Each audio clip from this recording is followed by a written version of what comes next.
hello and welcome back to the Great Ace Attorney Chronicles. Tonight we're going to be continuing the first case of the second game, and holy crap was it awful last time. In fact, I'm probably going to open up by recapping everything, because this is actually really tricky. Alright, the beach. The beach was made of shoddy old reed screens, so there are plenty of gaps you can see inside through. Hold it, what made you want to see what was happening inside the beach hut in the first place? Call it journalistic instinct. Can you think of a better reason? Oh, I don't know. Perhaps because as well as being a proven criminal, the person inside was a young woman. Oh, I see where you're going with this. Brace yourselves, people. She's painting the journalist as a voyeur. It's hardly slander, sir. You had a camera and you were taking pictures without the woman's knowledge. No, you've got it all wrong, little student boy. I'm sorry. To my mind, all that was inside there was a scoop. Nothing more, nothing less. And scoops know no gender, manner, or mental news. That's not even many memoism. That's basic journalism. Why the courtroom was so indiscriminate? Right, so it's all buttoned up. Can we move on? Tell the court then, witness, what sight befell your eyes when you looked inside the hut. The sight that vindicated my journalistic instinct, that's what. When I pulled back the reeds, I could see all clear as day. The Englishwoman was sitting on a stool when the student girl came and started arguing with her. So you actually saw Membani-san entering the hut. Yep, and she was raging like my journalistic spirit. And the argument you mentioned, what was that about exactly? You stole it, I didn't steal it, that sort of thing. Talking about the poison, I suppose. The student girl walked right up to the Englishwoman and started really laying into her. I mean, if she laid into her anymore, there would have been eggs. Not to mind, should have been an author. His descriptive talents are wasted on journalism. But the student's rantings fell on deaf ears. Like a Japanese person listening to English for the first time. You really ought to work on his similes, though. To be honest. Anyways, the point is, the woman in the dock was mighty angry. And her temper got the better of her, it seems. Dear me. Which was the climactic moment I got on film. Seconds later, the girl pulled a knife, throwing the English floor and stabbed her in the back. Do you swear before this court you actually saw the precise moment the stabbing took place? Ha, the precise moment? I didn't just see that. I saw the whole hellish scene play out, start to finish. I have here a simple plan of the beach hut. Perhaps you could use it to explain to the court exactly what you witnessed. Right you are. It's all in my memo pad. Alright, when I first peered into the hut, I'm sure the Englishwoman was on the stool at the back of the hut here. Yes, the accused's own testimony. Remember that. She just sat at the back of the hut, smiling sweetly. That's what I have noted down. It's my turn to testify. No, try not to interrupt. The next moment, as I was watching, the evil student entered the hut. After a while, the pair of them ended up in the middle of the hut, arguing furiously. The Englishwoman went at the student, but the girl dodged out of the way. In a flash, plunged the knife into her adversary's back as the two passed each other. What you describe as a grim sight indeed. Never sugarcoat the truth. That's what men in memoism says. My smoldering spirit burst into flame. As quick as a flash, I whipped up my camera, ready to click. The court is fully aware of your desire to capture the incident film. I'm not sure, but in that case, why did you choose to post the photograph anonymously to the police? I'm afraid I don't understand a word that's coming out of your mouth. I'm asking why, as a journalist, you decided not to make a story out of the incident.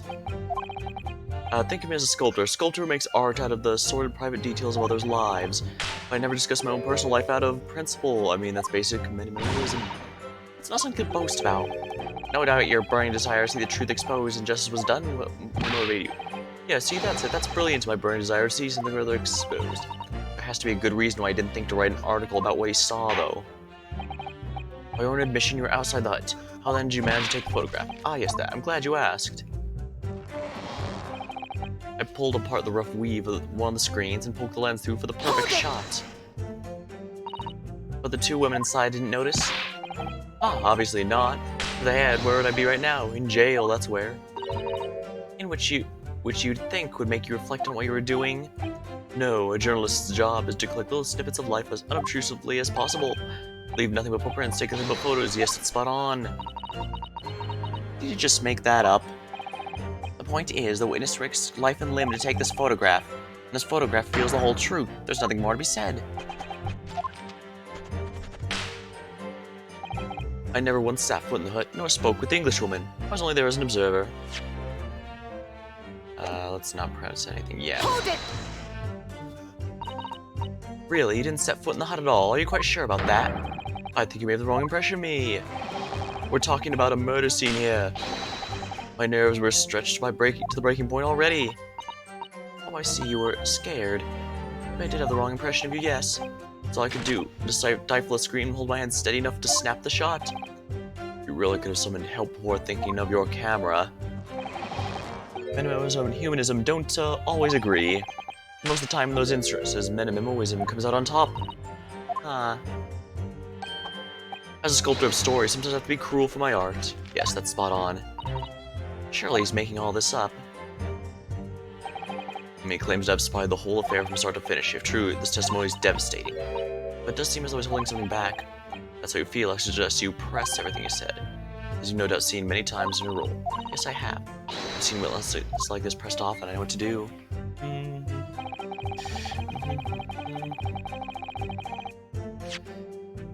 Alright. Death is believed to be trauma. Only a single wound identified. Crime scene. Stab of the victim's back is clearly visible. Natsume article. A newspaper contained an article about the discussion. Fake spirited. Poison article. An article about poison was stolen from a laboratory. My father, who is responsible for the lab in the incident. Fountain pen bearing RM. Small reservoir inside. Incriminating photograph. Planned to be taken the moment victim was attacked. My friend Ray can be seen over Miss Brett. A special indicator solution for a new poison developed by my father's team has been created and strict secrecy only exists in my father's laboratory. Small knife. Small knife at the scene of the crime was found on the victim's back. No trace of poison. Each had to plan the job.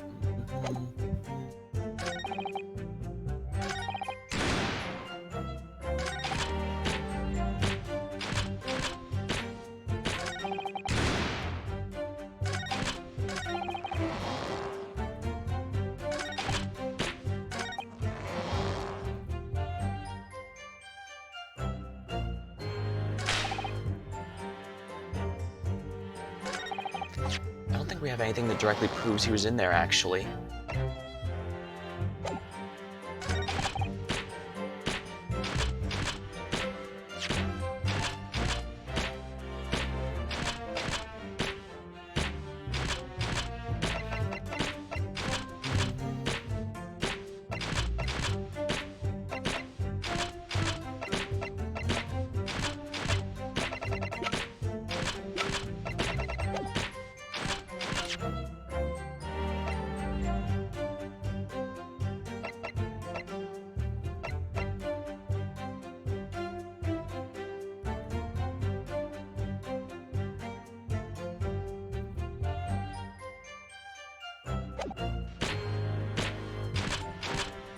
I guess if I really am stuck, I can do story mode, but I'm going to give it another try here.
Well, I guess...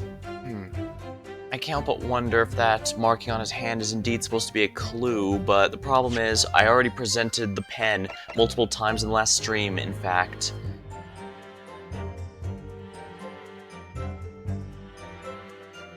But it won't accept it as evidence.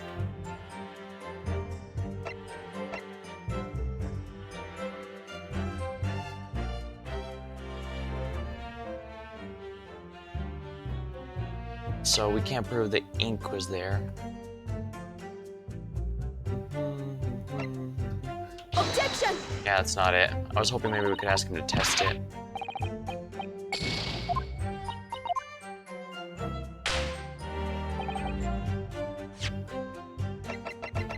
Objection! Yeah, there's nothing here. I'm just guessing at this point.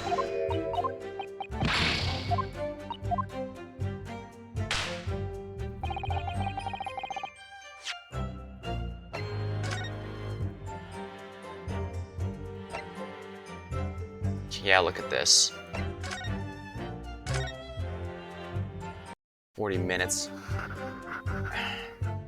I might just use story mode to go past this because while I could just brute force it by presenting everything as evidence here, that's functionally the same thing as doing story mode because it's brute forcing it. It's not, I don't know the answer. And this is the first time it's actually genuinely stumped me.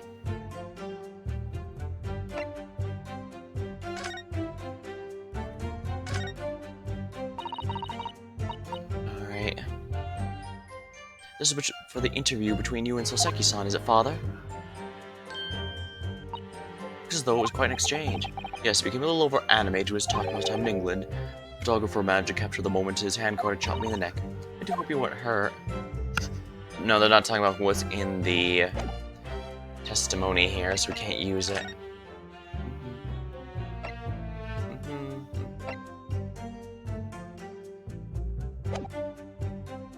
And he presumably is the one who wrote this article as well, so how do you get his hands on that?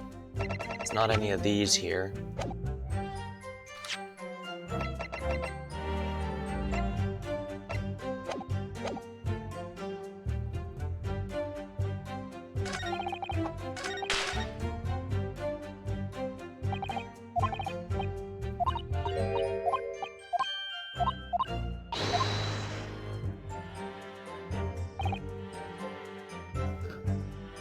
I don't want to spend 40 minutes on this. I'm just going to genuinely say the game has caught me here. I don't know what it is.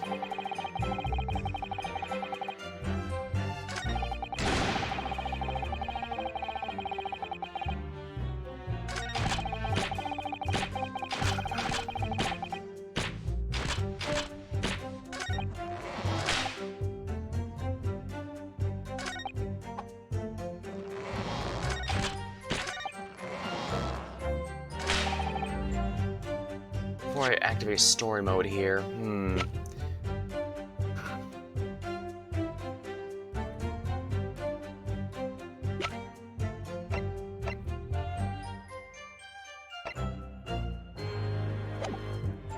Let's do it.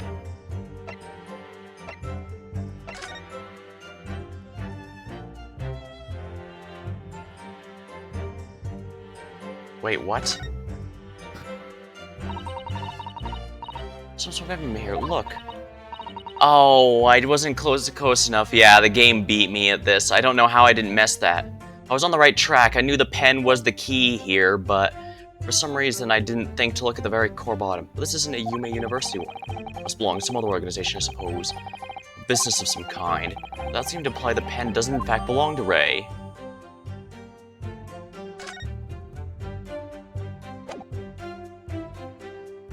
Yeah. I'm gonna...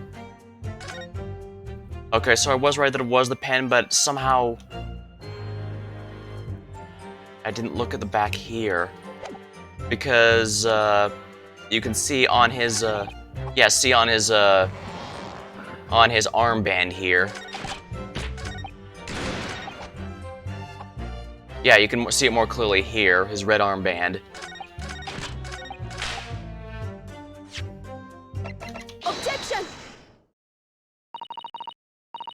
Memo-san, until now, I've had the firm belief. The newspapers are in the business of uncovering and publishing the truth. You're spot on there. Press doesn't lie, which is why I'm proud to wear the emblem of the Shoryu News on my arm. In a way, that's more minimalism. Sadly, though, it seems that journalists who write for those papers don't always share the same passion for the truth. What do you suggest with those premonitory words, Counsel? Minimemo-san, do you recognize this fountain pen? Oh, this pen was found at the scene of Miss Brett's death. In fact, the murdered victim was gripping it in her hand when she died. What are you... If you look at the barrel of the pen, you'll notice that its owner's initials are engraved there. RM. Yes, thank you for bringing that up, Counsel. The initials of the accused, Ray Membani. Isn't it a coincidence, I wonder, that your initials are also RM? No. Write-in, Minimemo. RM. That's horse dung. Can't you see one of the central tenets of memoirism is being a pencil user? And yet, as the court will clearly be able to see, on your right hand, there's a very obvious blue ink stain. Again, I noticed that. Damn it, I can't believe I had all the clues, and yet somehow I couldn't put it together. I had everything, but somehow my brain didn't do that. It would appear that you must have carelessly left it somewhere recently. Your favorite fountain pen, that is. A horsey Mustang. Minimemo-san, is it not the case that before she died, you met with Miss Jezebel Brett at the beach hut? Why should we have to listen to this absurd nonsense? It's nothing but another excuse. Exactly. The Shoryu News will stand behind me all the way. I deny everything. There must be as many people with the initials RM as there are stars in the night sky. Defense has neither the time nor inclination to count every star in the sky. And there's no need to anyway, because this pen has more to tell. Yes, there's another clue. A clue that undeniably proves who its owner really is. In that case, Counsel, the defense will now show the court where this alleged clue lies. Of course, Your Excellency. The clue on this fountain pen that clearly reveals its owner's identity is...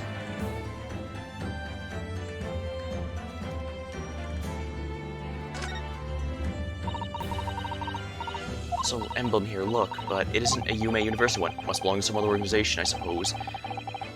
Business of some kind, perhaps, but it would seem to imply the pen does in fact belong to Ray. Got it! As well as the initials, there's also an emblem on this fountain pen.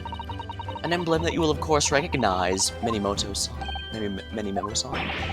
Goodness me, it's the emblem of Shoryu News! In other words, the owner of this pen is an employee of the Shoryu News, whose initials are RM. And suddenly, the stars in the night sky don't seem quite so numerous, do they? Okay, that's a good one. Well, Minimoto-san, do you respond? And let me just say, I didn't look up the answer, but obviously, because I had to use the story mode to do it for me. But I did have to, I guess I can turn that off now. But yeah, apparently it wasn't just me. The first cases for both the Great Ace Attorney games are indeed considered absolutely ridiculous in difficulty. In the first game, I think only the final case was harder, and that was because, if you recall, Graydon absolutely refused to state anything that wasn't directly required of him. And a witness who stays quiet there is absolutely a problem to work with, since in order to find contradictions, they need to say something that doesn't fit, and they have to... Yeah, his refusal to speak up was the main thing that made him so rough to work with. But I guess this game decided to start off directly where it left off. Maybe the cases will even get harder from here. Well, actually, I expect it to be like the last game, where the next ones will be a bit of a breather. Guess we'll find out soon. Well, Minimemo, how do you respond? No! Order, explain yourself, witness. As for how embarrassing this is, I guess this is the kind of thing where it's probably best up to the chat to decide whether this is truly an embarrassment or an actual BS moment. Because I will hold to this day that, and it wasn't because it wasn't just me, when I did Danganronpa and screwed up the on the meat bone thing, yeah, that was ridiculous, and apparently, yeah, it is indeed notorious among the fandom for being a ridiculous puzzle. well. But on the other hand, I was clearly on the right track, so maybe it is my embarrassment for not looking close enough.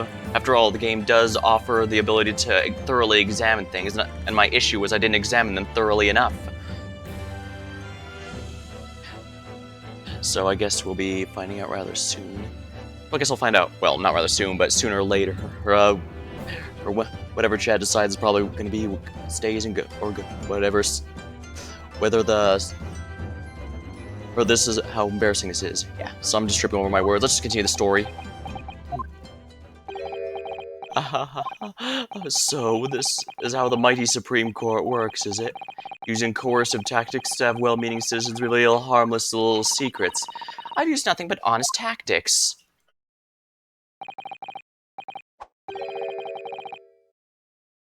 Alright, fine. I won't try to hide it anymore.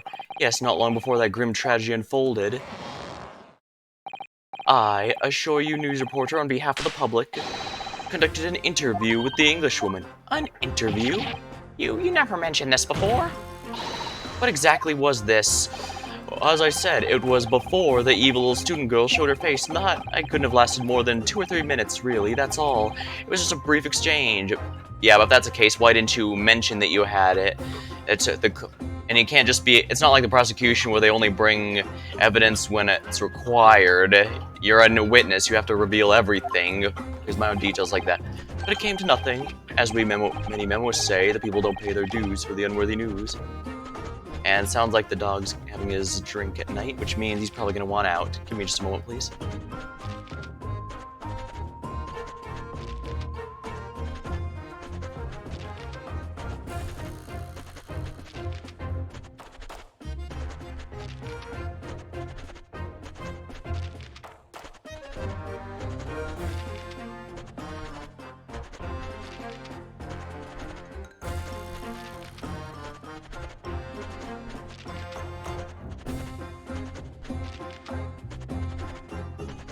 There we go.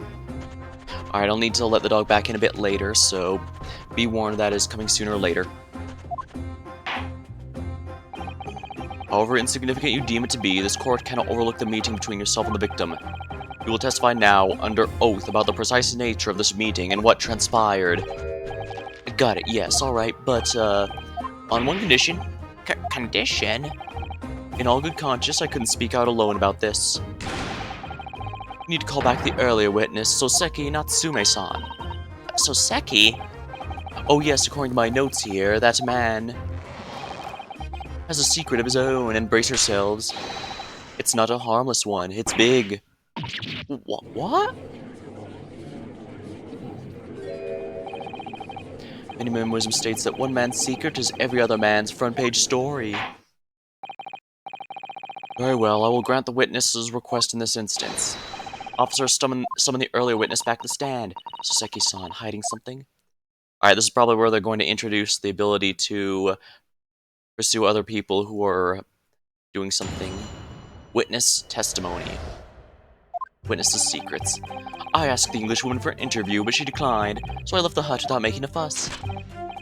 Then, watching secretly from the outside, I saw the woman being stabbed, and the other witnesses come running. The detective realized the victim still had a pulse, so he ran off to fetch help. That's when, this writer man here asked the woman a very significant question. But he didn't say anything about that in his testimony, which is why I reveal it now. In fact, he's not even revealing it as rather. You mean to say the victim? The victim regained consciousness? Well, and when she did, you decided to ask her a question? That's, true, yes.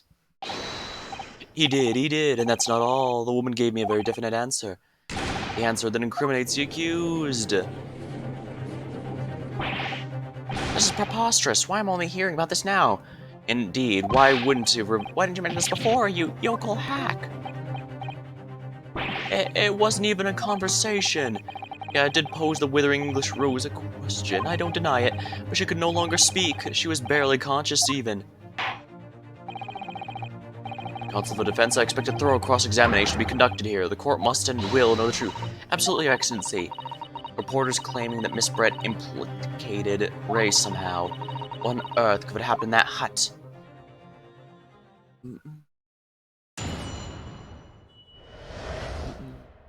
The witness's secrets. I asked the Englishwoman for an interview, but she declined, so I left the hut without making a fuss. You asked her for an interview, you say? Well, of course I did. I wanted to ask her about the incident she was involved in at the end of last year. About the case in which John H. Wilson lost his life. That's not the way I phrased it. Minimalism calls for straight talking. Why did you murder Dr. Wilson? Is how I put it to her? Yes, that, sort of talking is as straight as a ruler. Ask every question as if you're asking for a menu at a restaurant, I say. It's the best way. A veteran of the paper taught me that. I can understand being straight about that, but the problem is, you can also use direct questions like that to completely change, you know, the entire context and everything. Like, of the famous question, have you stopped beating your wife? Unfortunately, there's no answer you can give that question that doesn't result in a bad outcome, because saying no because the question already pretty much just accepts that you've been beating your significant other. So even if you say no and denounce it, that still leaves the implication that you were at one point doing so and are simply not anymore, which is still a very bad thing for you. And of course, yes, it will give the obvious problem. So yeah, while straight answer can be good, you can also use that as a tool to control the narrative. Now, granted, in this specific case, he is correct. She did murder him, and she admitted to it once we broke her testimony and broke through her lies in her testimony, and she had no choice but to admit it. However, yeah, that's just something to be aware of. But because asking a direct question like that requires that the thing that's being asked already be accepted, and while that isn't the case, there are many, like I said, there are many situations where you can use it even against something that isn't an accepted fact, the person's treating it as such by asking it that way. Alright, and how did Miss Brett answer? With one simple phrase. Mystery is a woman's charm. Phew, what that told me. So I waltzed right out of there. Really, something about that doesn't quite seem to fit together. Leave every room as you're waltzing in the dance hall, I say. It's the best way. A veteran of the paper taught me that. Then, watching secretly from the outside, I saw the one being stabbed and the other witnesses come running. Hold it! That was very persistent of you, considering that Miss Brett had just turned you away. Persistence wins the prize. Any memoirist will tell you that. Let them think you've left, then when they lower their guard, you swoop in for the scoop. And the fruits of your labor are all too apparent in this telling photograph. Though I'm sure the young yokel student would rather not be reminded of this damning evidence. Actually, it's thanks to that photograph we managed to identify this witness. And now that you've found me, I'll tell you whatever you want to know. I got nothing to hide. I'm sure. Please do go ahead, witness. The court is eager to hear what you have to say. Oh, just try and stop me. There's a story to tell here, and I'm going to tell it. He certainly is telling a story, isn't he? The detective realized the victim still had a pulse, so he ran off to catch help. And so Seki-san remained in the hut. Okay, the dog's back. Give me just a moment, please.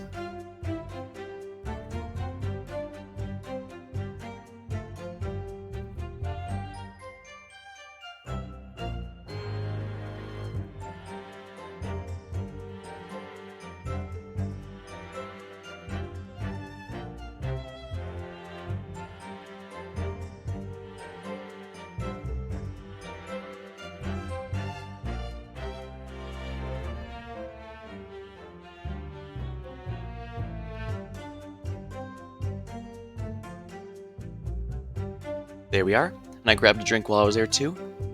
Just some water this time, but perfect for a VN that's going to require a lot of reading out loud. That's right, yep. Our author friend here was a blabbering wreck, shaking all over from his head to toes, mustache twitching, eyes bulging. Yeah, that sounds like him, alright. What do you expect? You don't know the terrifying troubles that taunted me while traveling abroad. Back behind baleful bars. They'll be coming for me, surely, it's all I could think. I felt as though I were grasping for air, drowning in a sea of cold sweat. Poor Soseki-san, his experiences in London have scarred him deeply. As the world seemed to close in around me, I quietly recited a prayer to Amida Buddha. Eternal emptiness, empty eternity. The end is coming for me, surely. No sutras are to be resound in my courtroom, please. And now we come to the crucial part, because that's when it happened. That's when the writer man here asked the woman a very significant question. And what question? What exactly did he say? Well, now you should hear that from the horse's mouth, I think. Don't you, Mr. Writer Man? Ah! Out with it, you yokel hack! What did you say to her? What did you say to the dying Englishwoman? Well, in truth, I'd been catching crabs at the water's edge and building castles in the sand, you see. Well, the seaside is a place to be at leisure, I suppose, even for a grown man. But all of a sudden, from that little beach hut, the young girl's panic-stricken cries for help pierced the air. Ray. I ran up the beach to see what was happening. Find the defendant leaning over the collapsed victim. As soon as Inspector Asaga saw Miss Brett, he sprinted off to get help. And then, just a moment later, I heard a faint moan. A moan from the dead Englishwoman. I nearly jumped out of my skin. What did you ask her, Soseki-san? Why are you holding back on that? I asked her, who did this to you? Don't protract this any longer. How did the woman respond? She didn't. She said nothing in response. But when in the stand, you will answer the questions asked of you unambiguously. Now, without evasion or reluctance, I demand you amend your testimony. I will.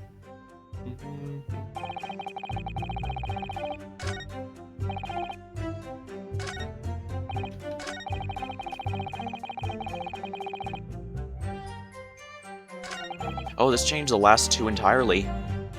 Hold it! I asked her, but she never, who this to you, but she never replied. So you tried to find out who the culprit was. He who asks a question is a fool for a minute, who does not remains a fool forever. And having been labeled a criminal twice during my time in Great Britain, I was quick to make up my mind. Better be a fool for a minute than remain a fool in prison forever. However, you've indicated the victim failed to respond, is that correct? I know why the Englishwoman said nothing. She was ignoring me because of my stupid mustache, and because I'm Japanese. Oh dear, Soseki-san has really developed a dislike for the English, it seems. Having read the report on his time in Great Britain, I cannot say I'm surprised at his xenophobia. But the Englishwoman didn't ignore you at all, did she, Mr. Writer Man? Alright, well she did respond in a manner of speaking, I suppose. He left a troubling finger and pointed at the defendant. Miss Brett pointed a finger at the defendant, you say? Soseki, is that really true? It's not easy to stand here and say this, but when we first entered the beach hut, the Englishwoman was sprawled on the floor before us and the student girl standing on the far side of her. When I asked who did this to you, the Englishwoman summoned her last ounce of strength to point at a trembling finger at the back of the hut. Which was, it can't be denied, in the direction of the student girl who stands accused today. Maybe she indicated behind her. Soseki, why on earth did you neglect to mention this in your original testimony? Oh, fiddlesticks, I say. This is not a British court of law. You'll respond in Japanese. Yes, of course. The Englishwoman did point her finger towards the back of the hut, but I was trembling, and she was trembling, and everything was a blur. And thinking about it, I feel as though perhaps she was pointing in a slightly different direction. Actually, no, not slightly, a very different direction where the student girl was standing. Somewhere in the back of the hut where nobody was standing at all. You mean that your memory of events and the direction of the victim pointing are both unclear? Yes, that's it.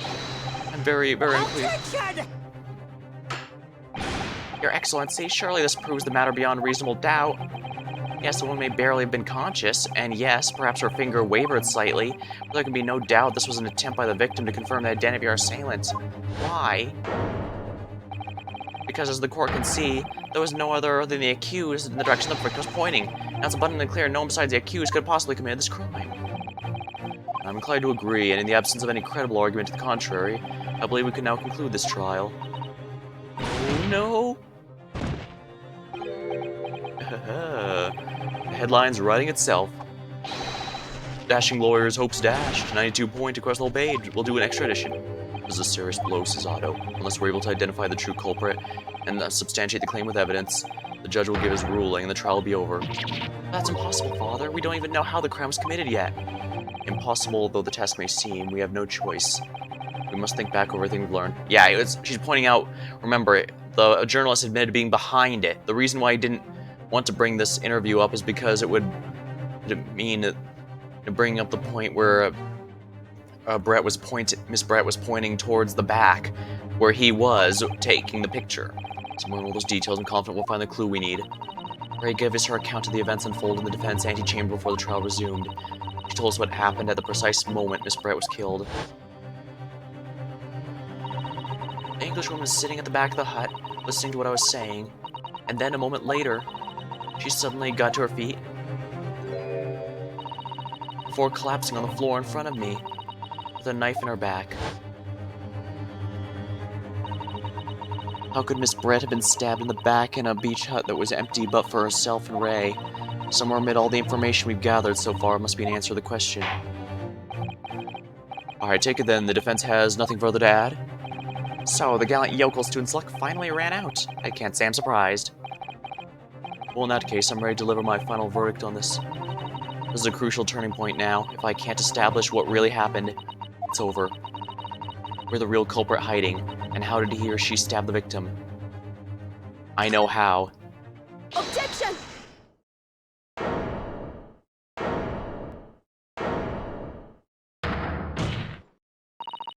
Your Excellency, I respectfully ask you to postpone your adjudication for the time being. Oh, to what end, counsel?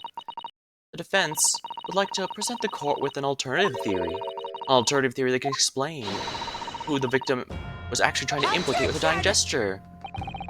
An alternative theory? Ha, none exists. There was someone else present at the scene who could have committed this crime. What? And the victim, Miss Brett, tried to reveal who it was to those around her at the time by mustering all her remaining strength and pointing the finger at the killer's direction.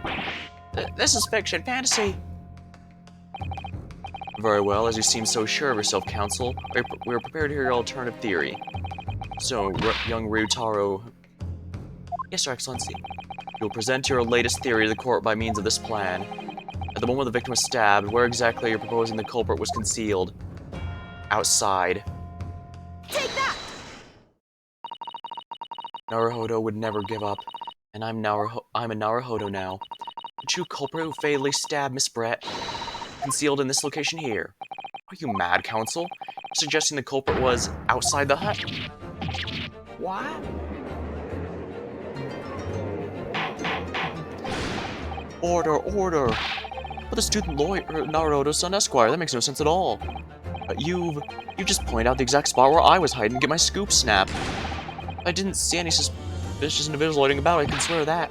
Well, obviously, if the culprit had to be outside the hut, there's no way he or she could have stabbed the victim who was inside the hut. Actually, Prosecutor Archie, there is a way. Ah. And, in point of fact, the defense can provide evidence strongly suggesting this is precisely where he was killed. You're bluffing, you yokel.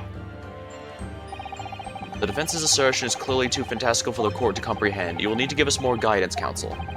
What piece of evidence corroborates your theory the victim was stabbed from the outside of the hut?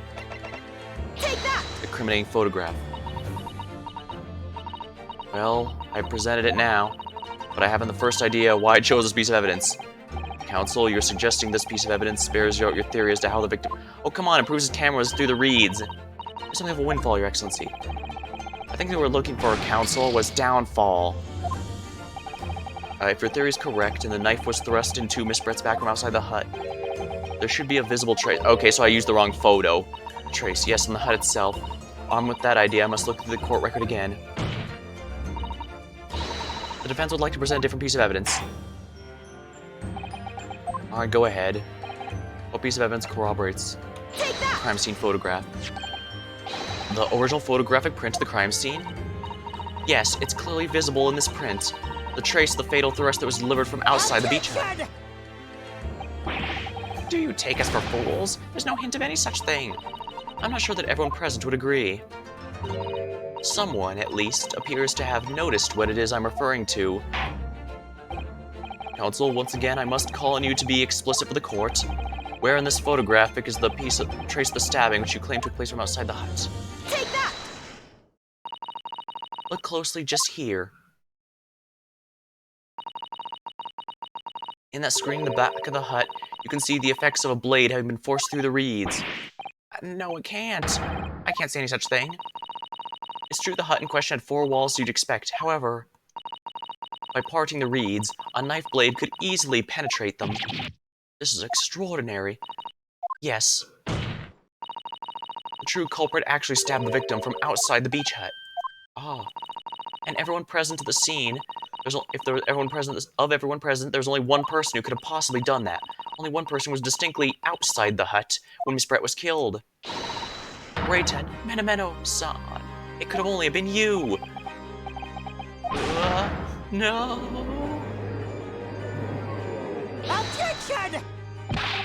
This preposterous idea leaves me almost speechless. Just look at the photograph again. The victim lies almost exactly in the center of the beach hut, does she not? Are we to assume, as part of this farcical scenario, the assailant was a knife thrower? No, of course not. We're not? If you recall the testimony of the defendant about the events just before the victim's death, inside the beach hut, I confronted Miss Brett, but she just sat on the stool at the back of the hut, smiling sweetly at me as if she knew she was untouchable. A stool? And have another look at the photograph. The cut in the red screen would align perfectly with the back of a person who was sitting on the stool. My word.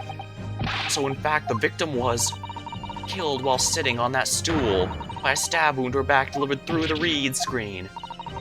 Having been attacked, Miss Brett rose to her feet instinctively, but then, unable to speak, she collapsed on the floor in the middle of the hut, before the defendant and Mbani-san's appalled eyes.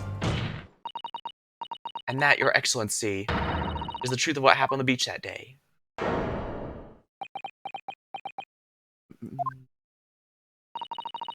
By your silence, Menimemo-san, I take it you don't deny the charge. This is absurd.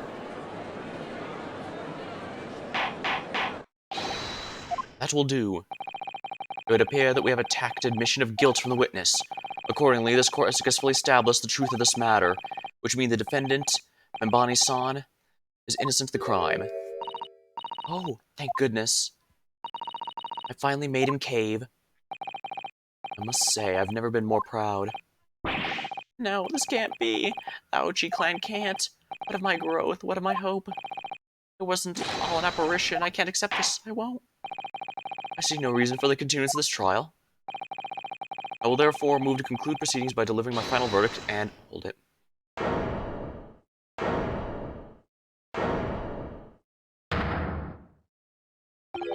Ha. Well, this is all very convenient. This is how the highest court in our mighty empire delivers justice, is it? Suppressing well-meaning citizens' freedom to speak and branding them as criminals.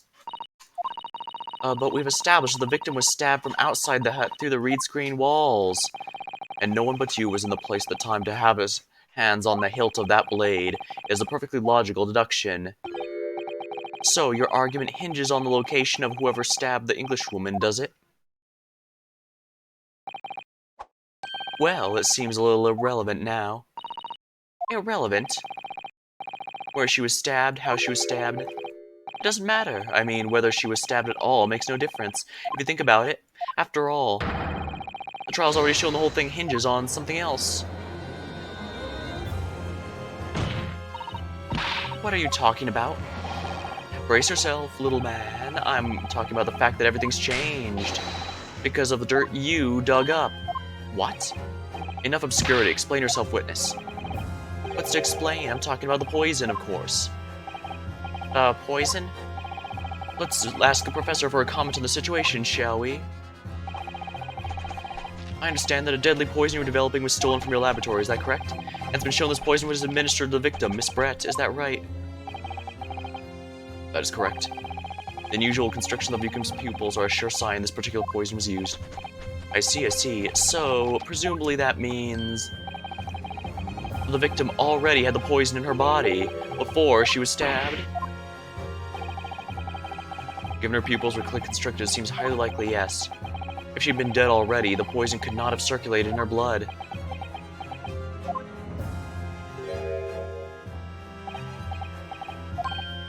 Ah, how refreshing to hear the argument of a metropolitan mind. Precisely, it matters not a bit who stabbed the victim and whose back and with whose blade. Because, quite simply, the Englishwoman's life was taken not by the knife, but by the poison. Yeah, you can tell. Yeah, they clearly made Ouchie here able to let a lot of things slide that the regular prosecutors wouldn't, but that doesn't change this case. There's a lot more complexity to it than you... Oh, but that can be explained by the poison being on the blade, as I already... Objection! Aha! Forgotten already, have we, yokel? During these very proceedings, the laboratory of the professor at your side assisted in proving the blade of the weapon used to attack the victim had no trace of poison on it whatsoever. So let me get this down. The facts, as skillfully established by the defense in this trial, turn out to be a headline-making red herring. Is that about right? Well... Ah...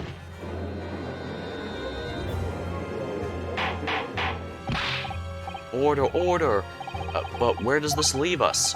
How, in that case, did the poison enter the victim's body? There's an undeniably obvious answer that the lady most likely imbibed it. You mean she drank it?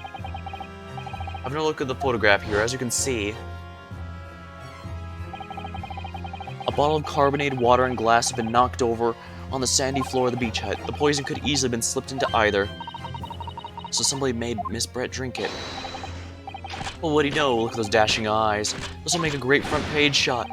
Hey, why the bewitching stare? After all, I'm the last person you should be looking at. It would make no sense at all that I poisoned her, would I? I mean, that's been established already. Established? What are you talking about? Don't tell me you've forgotten. That's a little hard to believe, given the person who established it was you. Me? What on earth does he mean? Let me capture those wide eyes. This is prime press fodder, this is. But it seems this trial is not destined to end yet after all. I hereby call upon the witness to give further testimony. That's great, that is. Let me get a shot at that magnificent beard. Excellency, you claim it to be impossible you were the one responsible for administering the poison to the victim. You'll explain in the court your testimony the basis upon which you made such claim. I'm a journalist and a man. I've never tried to run or hide from anything in my life. And I'm not about to start now, because that's, many memoism. For a brief moment, I thought I'd illuminated the truth, but slipped right back into obscurity again. Just where is this trial going to take us? The witness testimony. Complete innocence. Oh yes, I stabbed the Englishwoman, and that's a very fact that proves I'm innocent, because why would I bother stab if I'd already poisoned her? When I heard the student girl and that pompous English murderer arguing, it got my goat.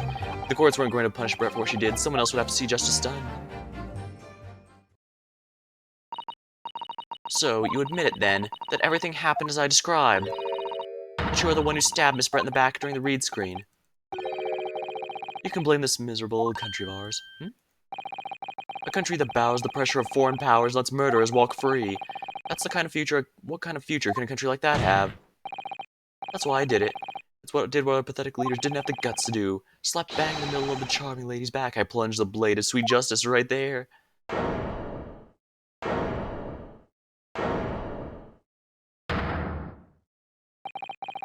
As someone who spends his life saying the truth is told, I feel really awful about giving false information in my testimony before. As it turns out, there's somebody else who had it in for the victim and got to her before me. That's right, you guessed it. That pretty little student girl. There's a woman after my own heart. You're implicating Ray again. She's the one who gave the poison to the Englishwoman that ended her painful existence. This feels like an extra step, but... well, the first cases of these have always been extremely complicated. I mean, the last one seemed like it was going one direction, then went in a completely different one as well.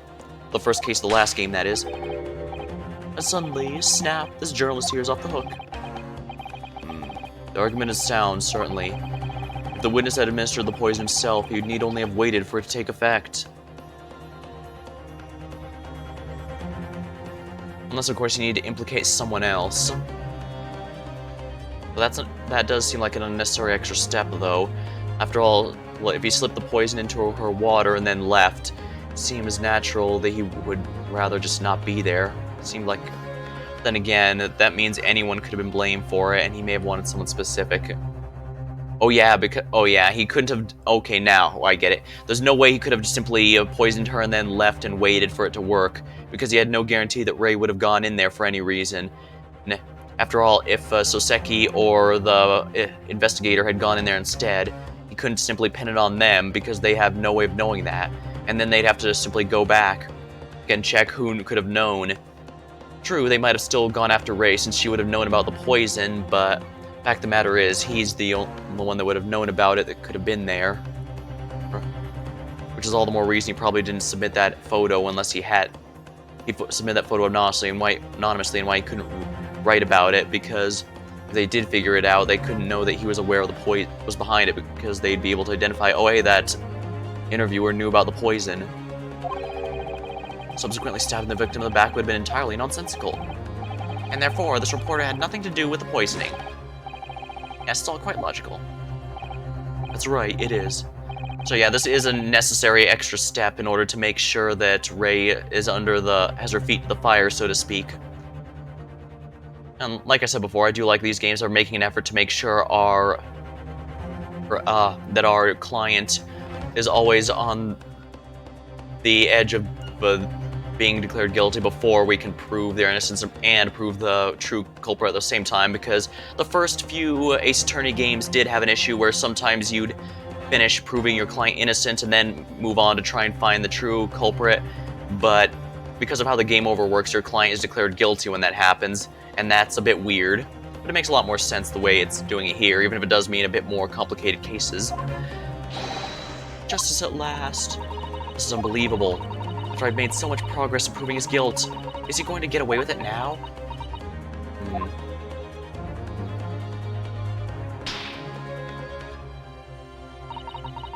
I think of Kazuma-sama and Naruhodo-san.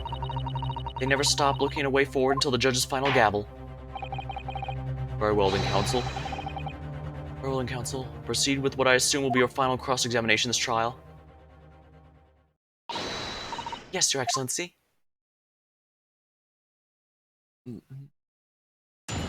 Cross-examination. A complete innocence. Oh yes, a stubborn English woman, and it's the very fact that proves I'm innocent. Hold it! So you do admit that you had a murderous intent towards Mrs. Brett then? The woman's very existence has offended my sense of justice. Your sense of he's claiming some sort of righteous indignation? She was pure evil, cold-blooded killer who committed murder right here on our empire's soil. But did our good-for-nothing government do anything? Not a chance. So I had to step in, fly the flag of justice, put things right for the people? Yes, it was my civic duty, that's what drove me to do it. So in summary, murderous intentions then. Whatever you want to call it, the point is this. That English woman was a blight. So I did what I had to do what was right for society. Yet a real wrong one was done by the student girl in the dock, a crime for which she must pay. Well, obviously, because the poisoning was nothing to do with me at all. Because why would I have bothered to stab the woman if I had already poisoned her? So you still maintain that you didn't give the poison to the victim? Well, obviously, that'd be like putting a belt on your trousers when you were already wearing braces like these. The accused administered the poison, following which this witness stabbed the victim. An unforgivable act, certainly, but not one of murder. That crime rests on the accused's shoulders. Yes, on technicality, he would have a much lighter sentence, since attacking someone who's already dead is not murder. That is how the law works, you see. Who knows, you may even learn something here today. 2 consecutive attempts on her life in the space of minutes. Quite a day for the victim. Do something that evil and you've got it coming. That's how the law works. The law of reckoning. That's not the kind of law this court upholds. You'll reiterate why you were compelled to stab the victim then, witness. When I heard the student girl and that pompous English murderer arguing, it got my goat. Of course, we're going to punish Brett for what she did, someone else would have to. Where exactly were they arguing about? About what happened in that restaurant 9 months ago, that's what. A student girl was laying into the Englishwoman for killing a beloved mentor, Mr. Wilson. Yes, John H. Wilson.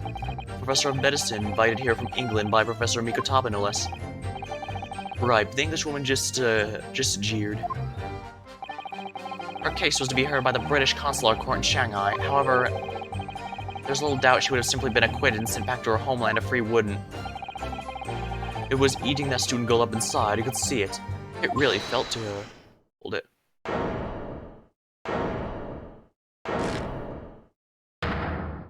Oh, it's Ray. I can't stand here and listen to this tripe. Ray?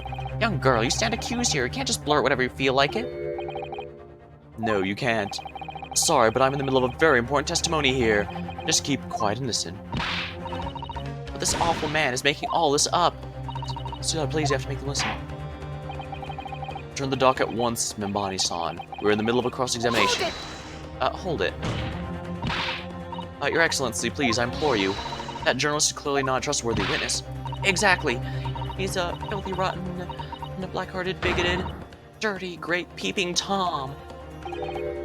Whoa, take it easy there. Please, I really think the court should hear what the defendant has to say. Your Excellency, I see no need whatsoever to entertain the accused remarks. I will grant the request of the defense. Oh, but, Your Excellency. This is likely to be the final cross-examination of these proceedings. As such, I believe it would be ill-advised to stifle the defendant's obvious concerns. True, we would have just called her to the stand to counter his claims. So, whilst recognizing that these contravenes regular protocol, I hereby call the defendant to speak. Oh. Thank you so much, Your Excellency. There's nothing to do with Mr. Wilson. We were discussing the stolen poison.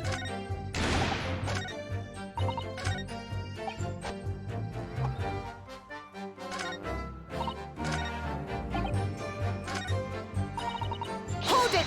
It's about the poison. The stolen poison that killed the victim, you mean? I suspected her of being the one to steal it. I mean, just think about how she killed Dr. Wilson. That's true. Additionally, Miss Brett certainly had the knowledge of the new poison. But surely it would have been no easy task to steal a highly secret toxin.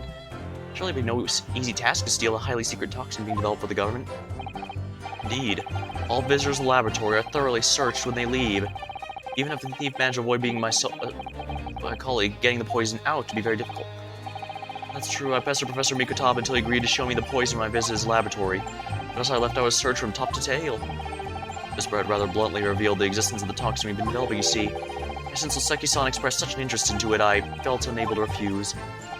Obviously, I gave nothing away other than the fact that it was an extremely potent substance. Very ashamed of myself, it's just that I've had a singular, terrible experience with the deadly poison. I wanted to look at my old enemy in the eye, surely I can understand that. To find out if my suspicions were true, I confronted Miss Brett about the poison. I told her that if there were to be an incident involving it somehow, it wouldn't just be the university. The military would be dragged into it. The whole government, even. It would be a complete disaster. And how did Miss Brett respond to your concerns? She just curled those beautiful lips of hers and said she didn't know the first thing about it. In English, actually. Yes. Minimemo-san, one small question if you don't mind. I do mind. Can't you see I'm busy? Clearly we're outside the beach hut listening in while the defendant and Miss Brett were conversing. Presumably then, it was you who wrote this article about what you'd heard? Exclusive deadly poison stolen from Yume Medical Research Laboratory. The story was published on this morning's edition of the Shoryu News. The details are too accurate to have been written by anyone else. Sorry, don't know what you're talking about. Yes, look at this. The entire article is almost what I said to Miss Brett, word for word. Well, Minimemo-san. As a journalist and as a citizen of a free country, I don't have to reveal my sources. That's the founding principle of Metamemorism. Father's clearly right about this. The reporter did write that article, and he based it on what he overheard from outside the hut.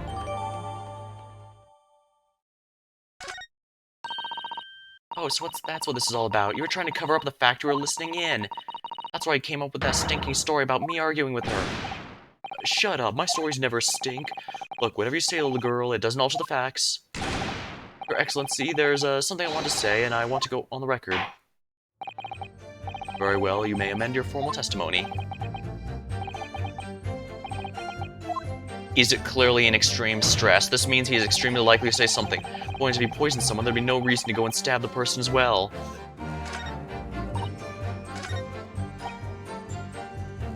Hold it! Perhaps you doubted the efficacy of the poison and sought to make sure your victim would die. That's horse dung. What? That would be like pouring pepper on your Chinese ramen before you'd even taste it. Completely reckless. Although, it might surprise you to learn that I am a bit of an impromptuous pepper pourer as it happens. Once the victim has taken the poison, she would have been only minutes away from death. And yet this man then proceeded to stab her in the back as well. There must have been a good reason for that. If it was the reporter who gave the poison to Miss Brett, then clearly he must have done it prior to Ray entering the hut. Yeah, that's undeniable. But between him leaving the hut and the victim being stabbed, there was one very crucial change in the situation. The reporter overheard the conversation between Ray and the noblewoman. Ah, that's it. That's when he first found out the exact nature of the poison he'd used. That could be the key here. If the victim had unwittingly taken the poison already, the reporter would have no reason to stab her. On the face of it, the logic sounds entirely reasonable. But there's no question this man was responsible for Miss Brett's murder. We could think of a plausible explanation as to why he might have stabbed her even after the poisoning. I feel sure that everything would drop into place. That's what we should be looking for. Yes, I agree, and in order to do that, I must try to glean more information.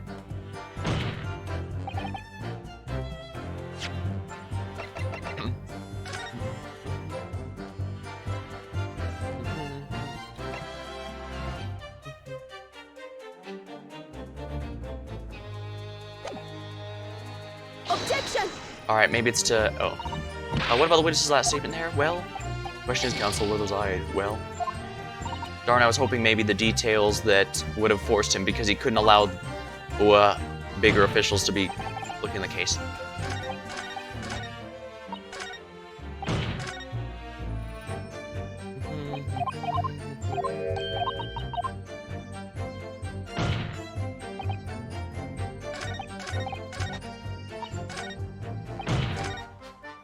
Oops.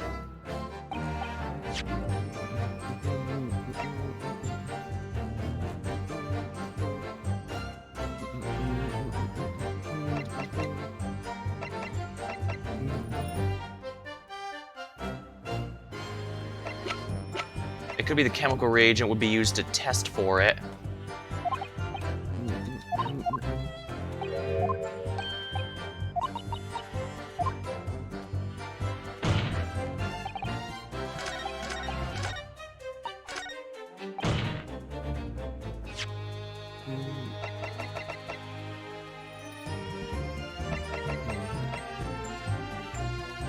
Objection! Oops.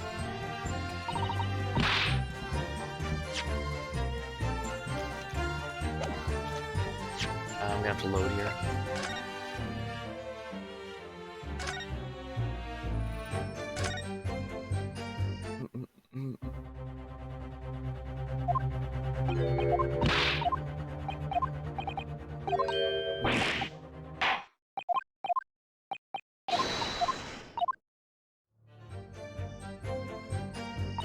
Hold it!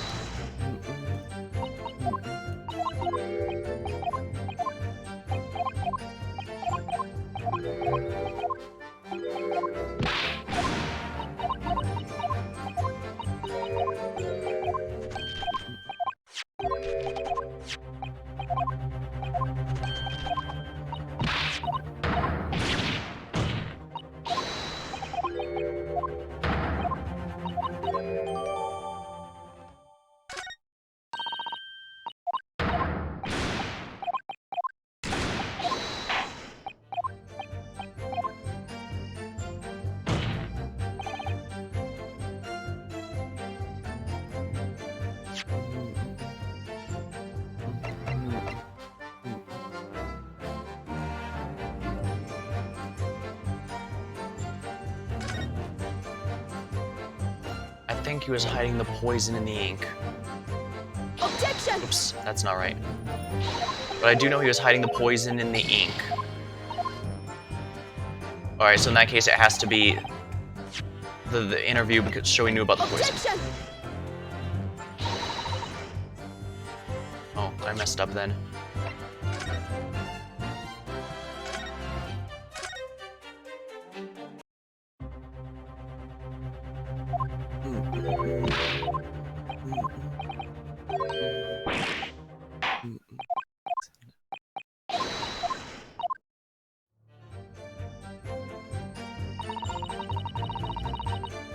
Hold it! Alright, we need to go through this in order to establish his motive.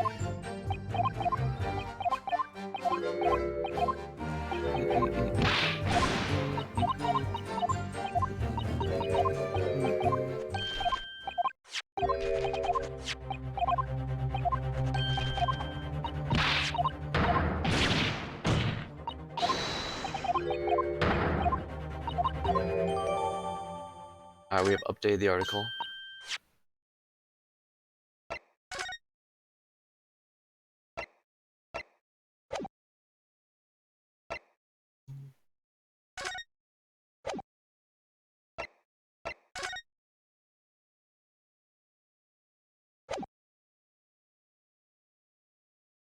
Alright, we need something that proves there was a good reason to have the, oh yeah, it's the autopsy report.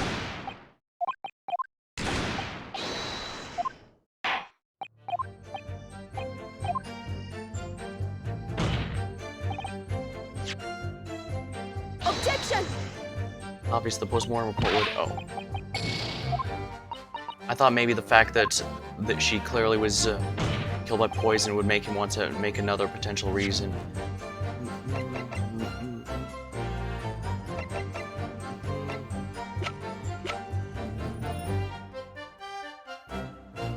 There's no poison, trace of poison found on the blade. Because there are no poisons on the blade. Objection! Oh, no? I mean, the fact the blade has no poison on it would be a pretty legitimate reason, don't you think? After all, that would mean... that would put some focus away from it. Meanwhile, if she just died from the poison and they were able to identify it...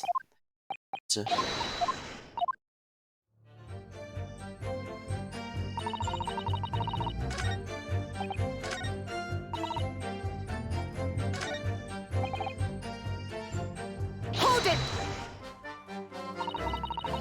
And that someone else was you, Menimoto-san. Menimoto-san. I guess you're good. No comment. I'm sorry. There's the accused of sent the English woman to hell. I just waved her off, that's all. Alright, yes, I got my hands a little dirty in the process. It is true. But you listen to me. The blade was restless at the injustice of all. The woman got what she deserved. I say we shall applaud the young student girl from the courage to be the witness. It has been proven the defendant did everything of the sort. Sorry about that slip of the tongue there.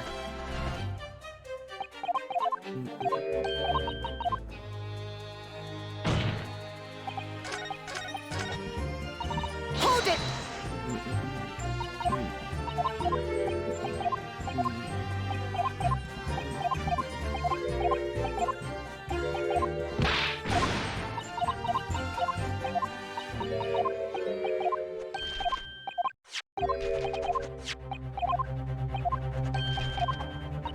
I'm probably overthinking this. You know what? I bet it's just so that, since I keep saying it was to establish his alibi and reason for being there, it might just be his own photo that does that.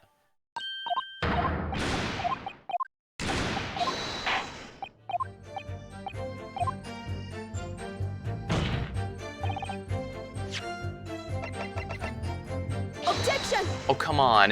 That's a really good doing it to prove... Oh, come on. Stabbing her just so we can get that photo to criminate someone else is a perfectly good reason for doing that.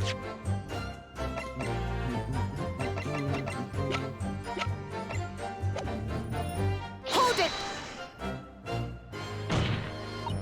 Perhaps you've doubted the efficiency and sought to make sure your victim would die. That's worse stuff. What? That'd be like particularly reckless. Once the victim had taken the poison, she'd be minutes from death, and yet this man then proceeded to stab her in the back as well. There had to have been a good reason for that.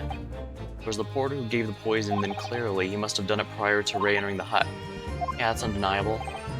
But between him leaving the hut and the victim being stabbed, there was one crucial change in the situation. The porter overheard the conversation between Ray and the Englishwoman. I don't know the exact nature of the poison used.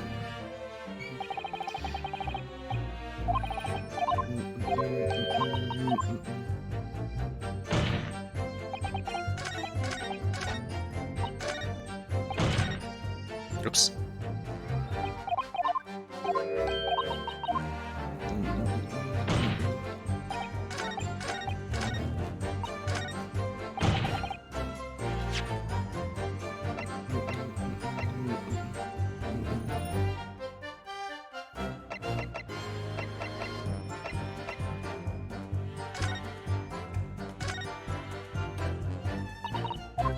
Alright. Will allow me to re-examine the tube here to see if maybe there's something here. Okay, nothing new there then. He gleamed by eavesdropping.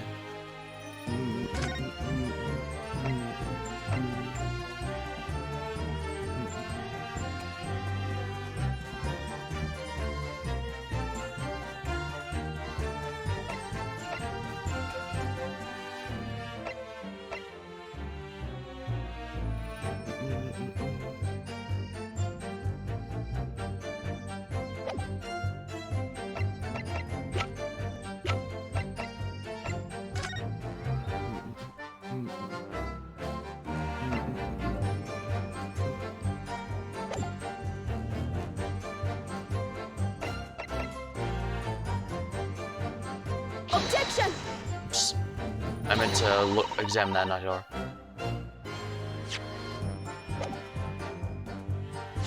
Now let's just load up here. I don't want to have to go through all the fluff, the game over screen, all that.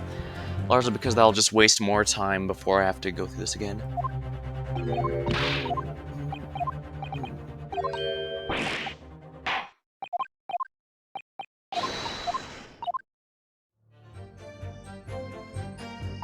Hold it!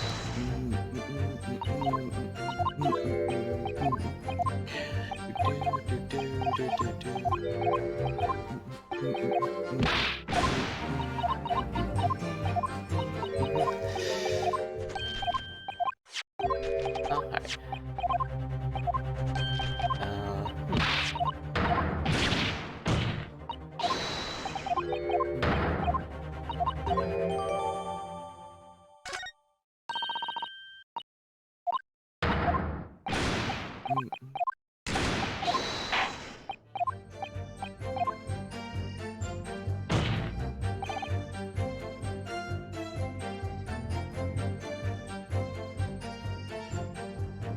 Hold it!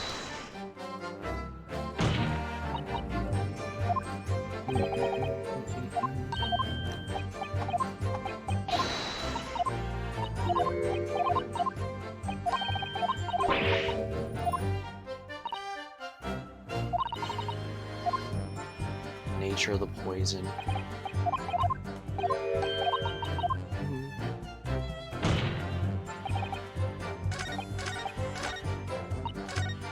I already showed him the poison article, didn't I? Now that's been re-looked at.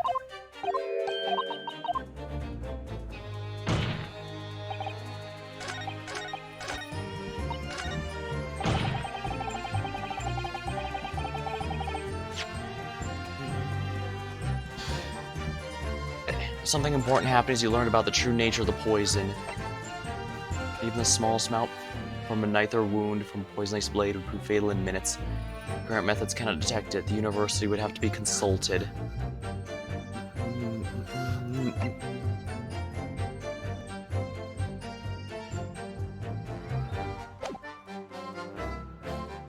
Objection! Wait, didn't I already show him that? I seriously thought I did. Well, I can think of one reason. What? Oh, come on, I guess I must not have, because the game didn't register, so I guess I must have just thought I did, and then overthought it yet again. Yeah, this is definitely my stupidity then. Before I begin, let me ask you to confirm something for court. Did you glean all this information in the newspaper from what you overheard outside the hut? Of course he did, there can be no question of that. After all, when we were all in the laboratory together, all we were told is that it was a terrible toxin. And there's one more important fact to consider. According to the witness, Bonnie-san's verbal attack against the victim began as soon as she entered the hut. In other words, it would have been impossible for her to have slipped poison to Miss Brett's drink. Where are you going with this, counsel? Minimamo-san made it quite clear that he observed every single thing that happened in the beach hut. If the defense somehow found an opportunity, then this man would have seen it. Which means that Miss Brett couldn't have imbibed the poison while the defendant was present. In fact, it must have been administered to her before Membani-san entered the hut. Yes, very articulately put. When I walked in the hut, I immediately started to press Miss Brett about the poison. At which point, Minimamo-san overheard some worrying information. Worrying information? What worrying information? The information which he subsequently included in his newspaper article, namely, the poison is being developed in strict secrecy and that it couldn't be readily obtained. Absolutely. In fact, that's quite an understatement. The only possible place it could come from is my personal lab. Furthermore, anyone afflicted by the poison would exhibit telltale signs in death. The extreme constriction of pupils. Yes, it's quite stark when you see it. There are other poisons that show similar symptoms, but not among new substances that are undetectable. In other words, it would be clear the victim's life had been ended by use of this particular poison, which would reduce the number of suspects to only a handful of people. Everyone in my laboratory is aware of the unique properties of the toxin we've been developing. None of them would be foolish enough to attempt to use it for some nefarious deed, Membani-san being no exception. Therefore, we can conclude that whoever administered this unique poison to the victim is a lay person, unaware of its telltale properties.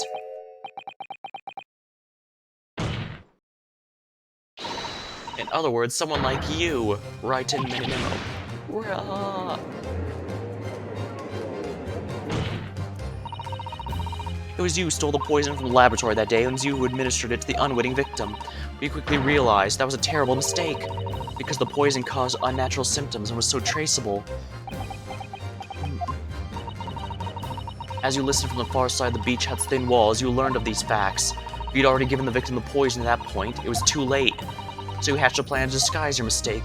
A plan that involved stabbing the victim through the back of the read screen. But what good could that possibly do? Isn't it obvious, counsel? The plan was to kill Miss Brett before the poison could take effect. Once in the blood, the poison causes the onset of pupil constriction. We'd hoped to precipitate the victim's death before that happened, hadn't he? Exactly. Because without any revealing signs of the new secret poison's use, no one would have ever suspected. It's extraordinary. Yeah, the effects of the poison meant it would be too easily identified, so the killer had to mask its use, which he attempted to do by plunging the knife in the middle of the victim's back.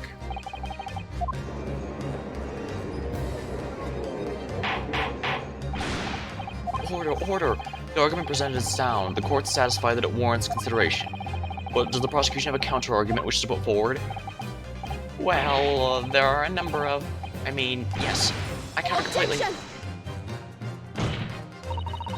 The prosecutor's evasive response clearly shows that in such the same way he nurtures the remnants of his time, he is clinging to lost hope. Lost hope...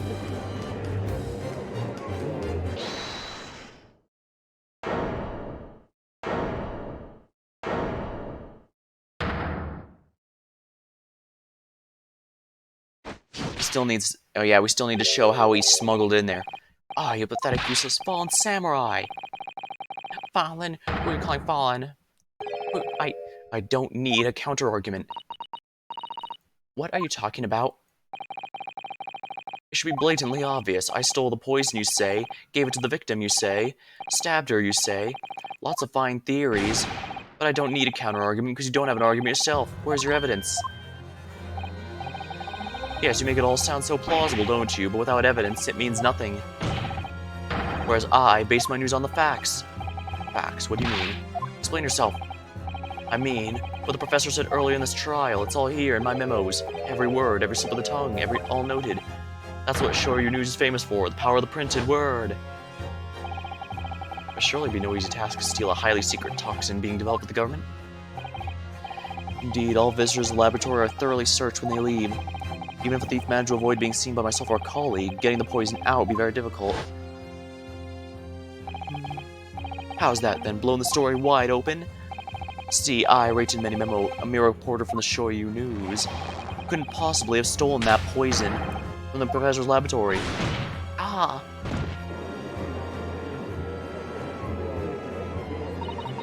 There can't be any question of it. He must have stolen the poison that day. He stole it and used it to kill. And if that's the case, as you've identified, the poison itself is definitive evidence we need.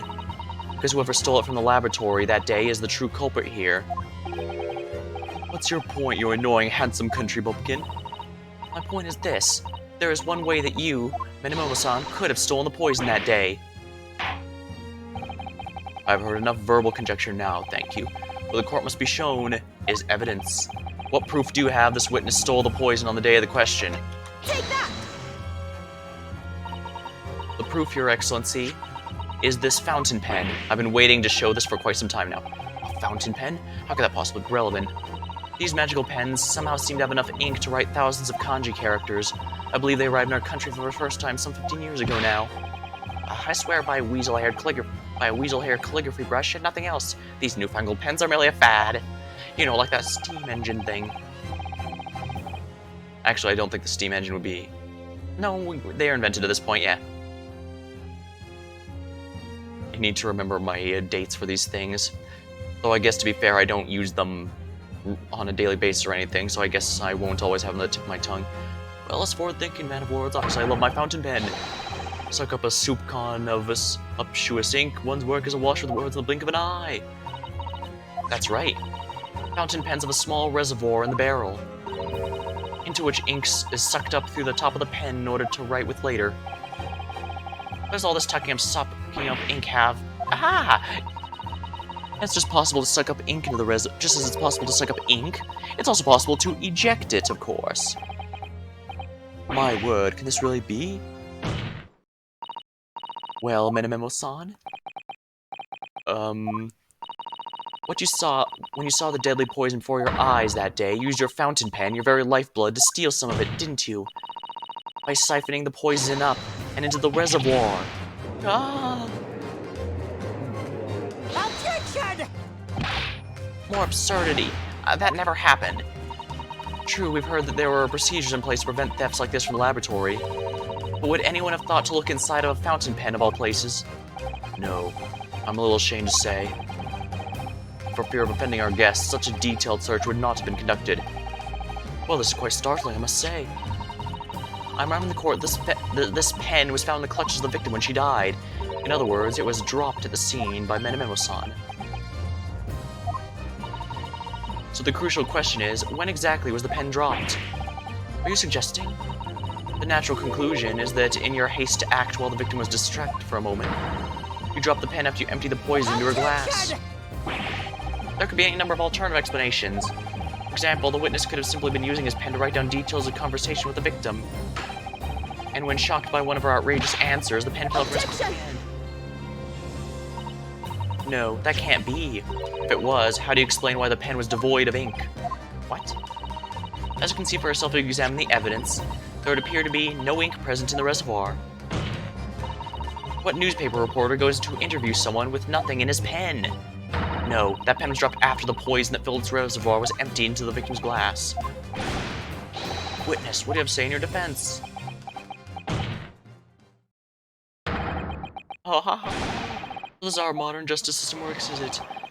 So what if the ink in my pen runs dry? So what if my pencil snaps?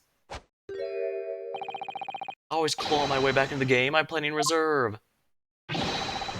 Ah!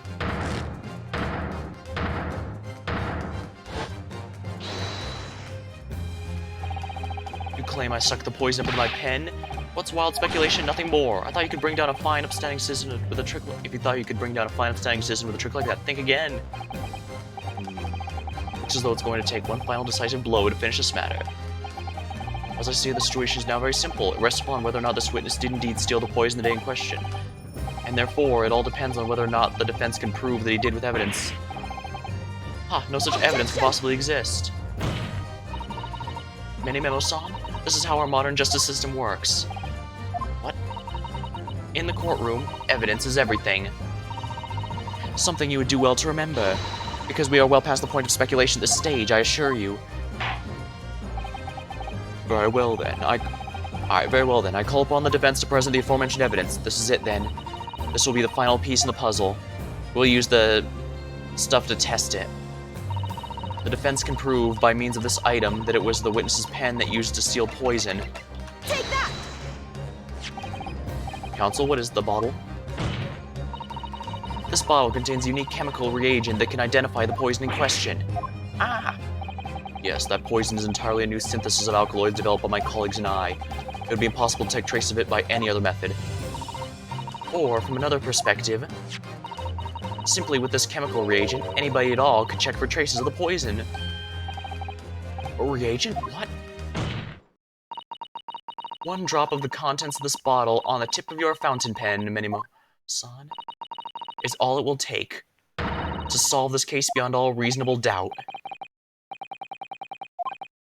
No, you can't. I won't.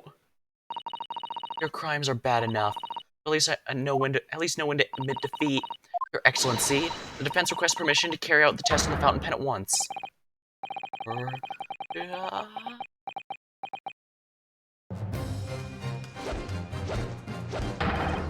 This isn't my fault. The Empire drove me this.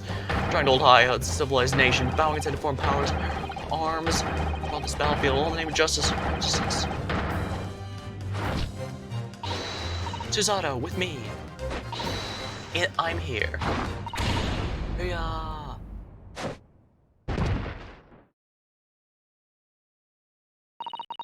Did I do it right? That was the takedown, wasn't it? Not quite.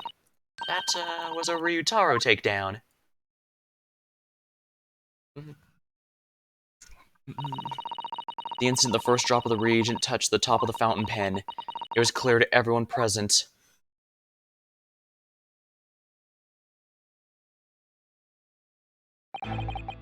When I saw it there in the lab, the poison, the devil got hold of me and I decided to do it on a whim. I excused myself and emptied all the ink down the sink of the bathroom, washing the reservoir out completely. And then you waited for an opportunity to suck up some of the poison, didn't you?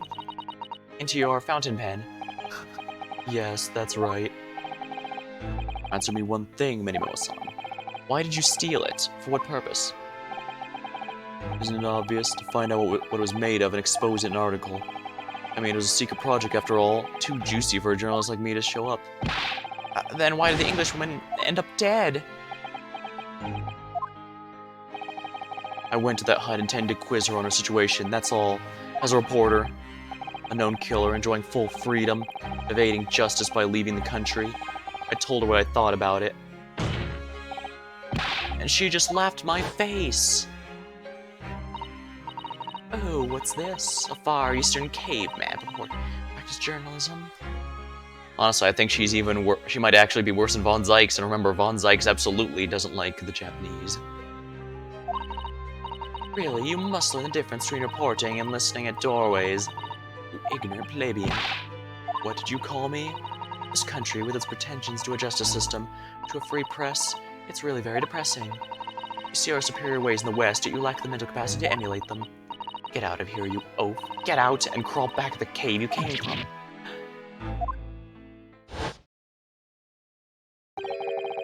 That's when I remembered.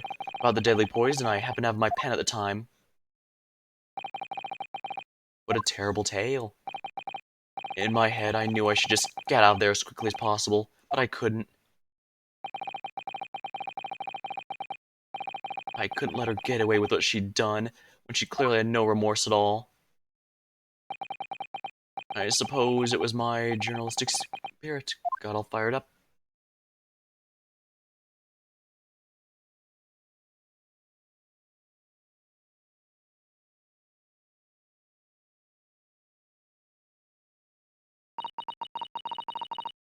I'd like to ask you something.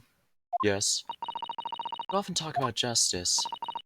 But surely as a journalist, you could have used other means to deliver the justice you sought. There's no justice in the press. I'm sorry? After that trial 9 months ago, I kept digging and digging to find out what happened in that courtroom. And finally, I discovered the truth. It was a cover-up, that's what it was. What? What do you mean? Oh, would you mind your possession witness? Do be careful what you say. Oh, come on, doesn't strike you as strange? We're suddenly not allowed to convict a foreign national? Consular jurisdiction should have never come into it. And yet that puffed-up Englishwoman was going to sail in the sunset, a free woman. Yeah, that is the thing. While diplomatic immunity is a thing, it does not extend to a crime as heavy as murder. Indeed, usually if someone who had diplomatic immunity was to commit a murder, or they are usually immediately stripped of it by the other nation, because by not stripping it, that basically suggests that the nation is in support of that murder, which could very easily be taken as an act of war. It's been a long time since I've read up on this, though. Well, I just remember it because a lot of people were poking fun at how silly it was at one point. I don't think I read anything conclusive about it, but that's my understanding of the situation anyway. The only possible explanation is that behind the scenes, some deal had gone down between Britain and Japan. What sort of deal? I'd done my research, dug up all the dirt, it was all ready to be published. But you know what happened? The editor tore the article up. He came under pressure from the government, you mean? If our government's going to let criminals walk free, if they're going to crush the free press, then what choice do I have but to see justice done myself?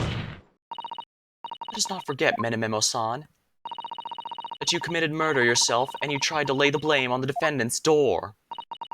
I'm sorry, but you're no better than Giselle Brett. Huh?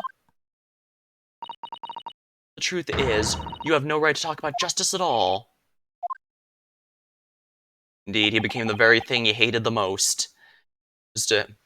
He committed a murder for someone he didn't like, and he tried to pin the blame, exactly what she did all those months ago.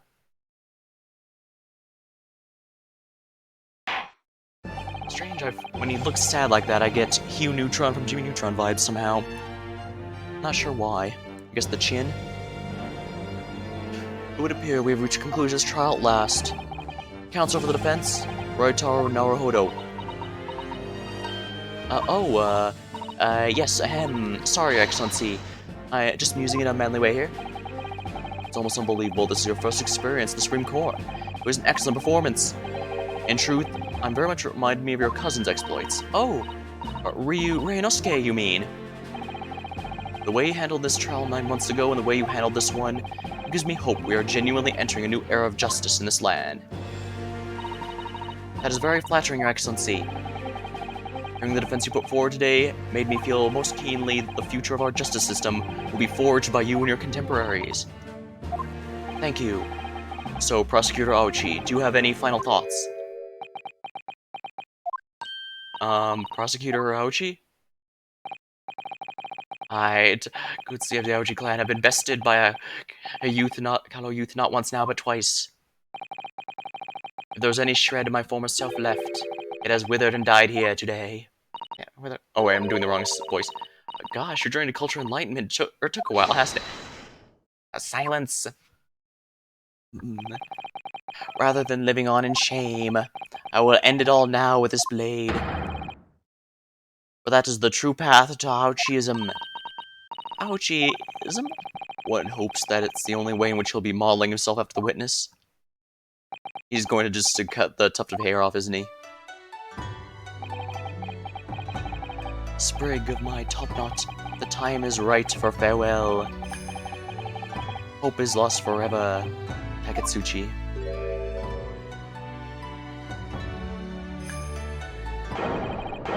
Ah.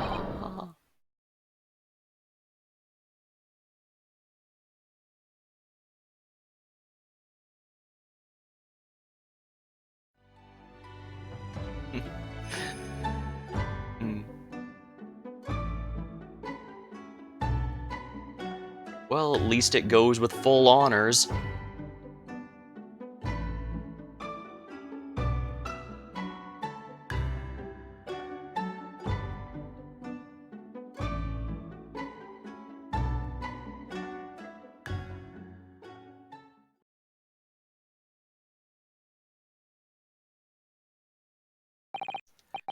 Now, in regards to the defendant, Rei Membani-san. Yes, Your Excellency. I've reached my final verdict. I hereby find you not guilty.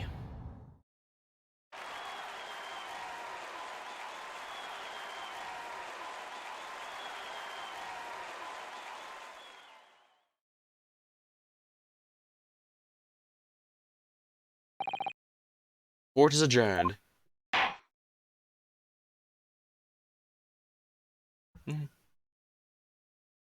Alright. Well, the good news is that I do feel it was my own stupidity that got me caught all those times, and not that the game was being BS, so this is definitely a this is definitely a good thing. It isn't definite. When I get stuck in a game, it's better when it feels like it was my fault, rather than because the game pulled something out of its rear end. And I mean for all the times I was stumped in this case, by the way. It's over. My heart's still pounding my chest, though. It's all I can do, just to stay standing. Lawyers have such a great responsibility, such a burden to bear. Don't they, Naruhodo-san? Susato! Thank you so much. You were so dashing there, Rei and Father. Honestly, I'm so touched by everything you... Oh no, I think I'm going to cry. It wasn't easy, but together we made it. I was on the verge of tears at the end as well. And her name's back to Susato again. The only reason I'm still here is because of you. Oh no, I can't take all the credit. It took courage to tell the truth in there. You did wonderfully, Rei. So I would have to say that congratulations belong to you. Susato, don't be so standoffish. Sorry. We're friends, equals, and the trial's over, so no more this formal super humility nonsense. It's time to celebrate with swagger, throw caution to the wind. Caution to the... what? I'm the great defense lawyer, Ryotaro Naruhodo, and I'm taking you out to a milk bar tomorrow. Or something. Right, I see. I'll, think about it, Rei. At any rate, we really knocked the wind out of that horrid man, and it felt so good. Yeah, it was satisfying. It really was. There wasn't anyone else... Isn't there anyone else we could throw together? I hope you're not looking at me, Rei. Oh my goodness, no, of course not. There is at last Rei's lovely smile.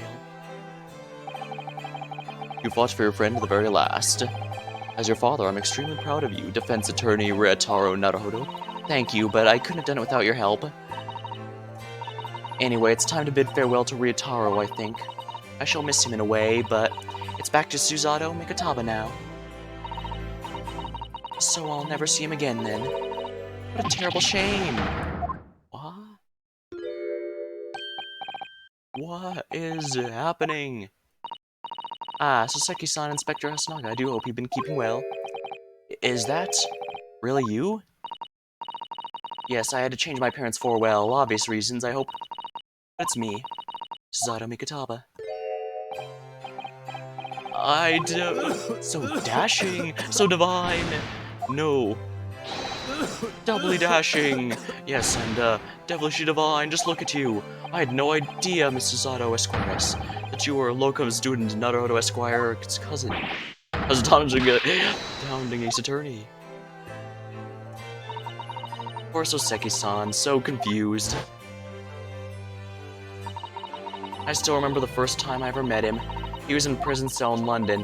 What an extraordinary conundrum it was the unwitting student of Japan found himself embroiled in. But after Naruhodo's skillful defense of the Old Bailey, Soseki was free to return to Japan. And now he seems to have earned himself great fame as an author. I'm stunned, that's a truly impressive disguise. Even I had no idea, and I'm a chief inspector of the police bureau. I came up with Mr. Turtle, no less. I'm not sure you should be admitting that, Inspector. Amazing, you're one of many faces I see. Just two, really, and this was a once-in-a-lifetime event, I hope. Oh, I'm not patch on you, though. Well, I'm a professional, of course. I do worry about Professor Asanaga sometimes, I really do. 9 months ago, when he appeared here at the Supreme Court to testify, he was undercover, disguised as the head waiter of a restaurant. And then on the steamship of Great Britain, of course, he disguised as a sailor to keep us safe on the journey. Though that didn't help you, did it, Kazuma-sama? From my perspective, I have to admit that I have mixed feelings about all this. I mean, now the truth's been lost forever. What do you mean? I'm talking about the murder the Englishwoman committed at the end of last year. Ah, yes, it was an English doctor she killed, as I understand it.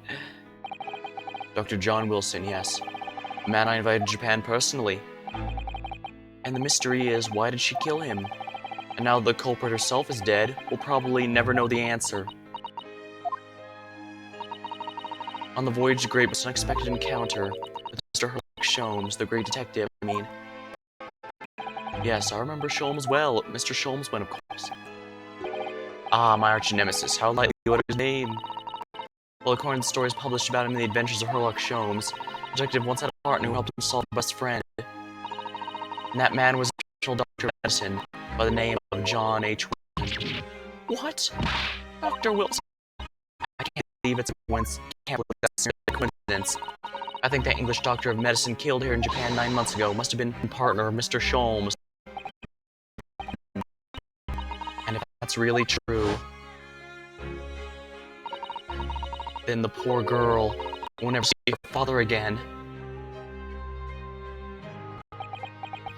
Yeah, they figured this out in the last game as well. They didn't have Iris feel bad, so they tried not to let her know. As you know, I traveled to Great Britain once myself to study. It was around the time you were born. Yes, grandmother told me about it. On returning to Japan, I took up my professorship at the Imperial University, but I also serve another role, as advisor to the government on diplomatic affairs. Yes, I was aware of that as well. In that case, I'm sure you understand that there are some confidential matters I cannot divulge to you. So, could you just tell me one thing? Why'd you send me back to Japan? It's been 2 months now since I returned. When I have left England, it was because an urgent telegram had come from Japan. It said you collapsed with high fever and you were growing weaker by the day. What? Where'd this news come from? That's what I'd like to know, because after that long sea voyage, I found you in fine health, Father. Was there something in Great Britain you perceived might inconvenience me in some way or harm me? That's the only explanation I can think of. Dear me, do you reserve your most cutting glares for your father, Susato? I'm sorry, my dear, I simply can't— Ah, let me go.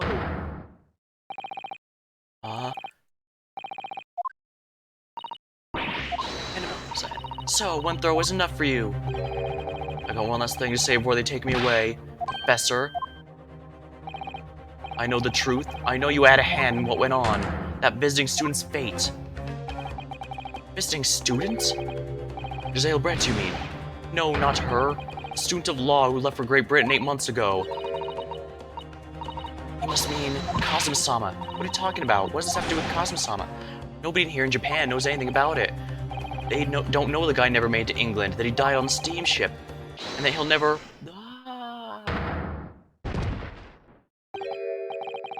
Well, I didn't expect to find him in here. What were you officers playing at? Terribly sorry, Your Excellency.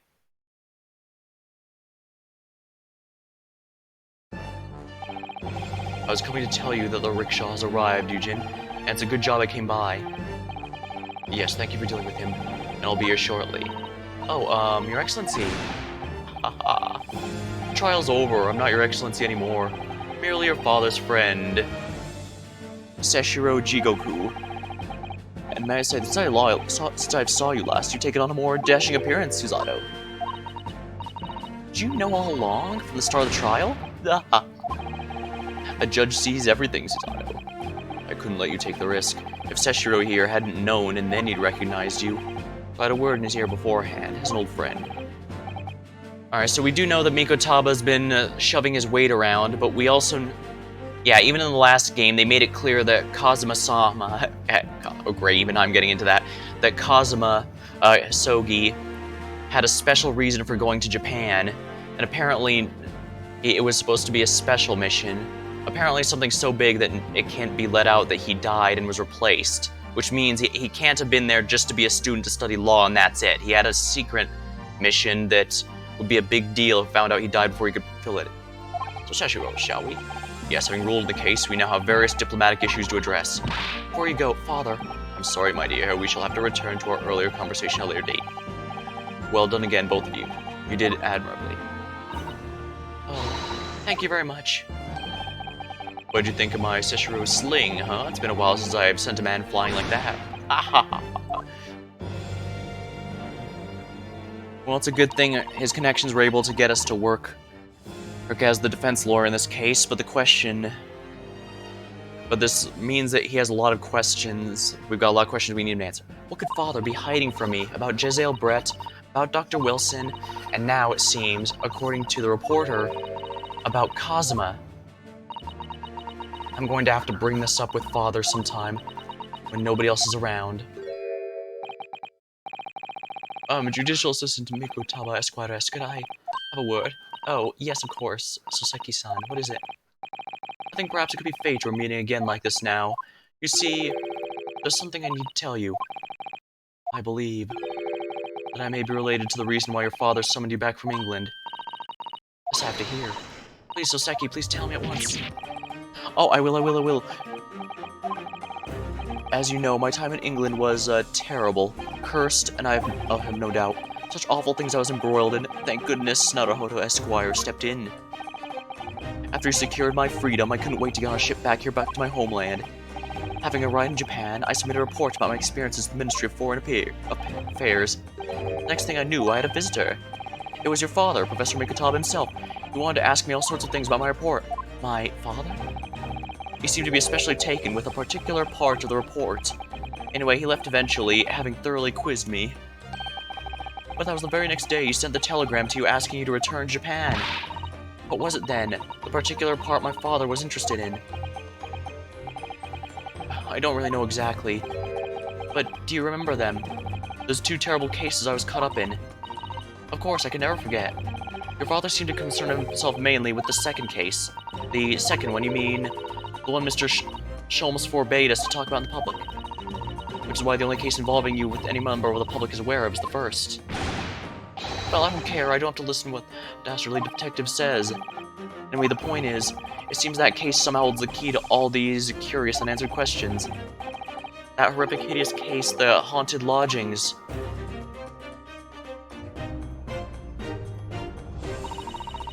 That case somehow caused my father to summon me urgently back to Japan.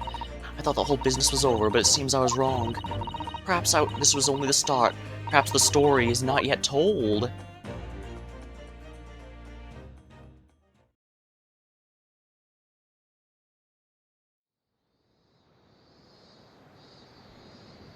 So, the mystery of that English woman's death is solved, thank goodness.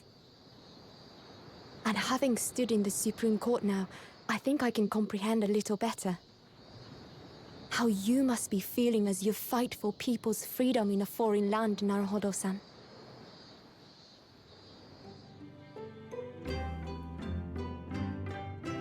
But actually, I'm writing to you today because of another matter. I met Soseki-san and we talked about that second case he was involved in. Father has said nothing to me, but I feel certain of it. That case holds the key to some great unsolved mystery. My notes on the case should still be in the office, tucked away at the back of the shelves on the left. Perhaps you might like to look over them again.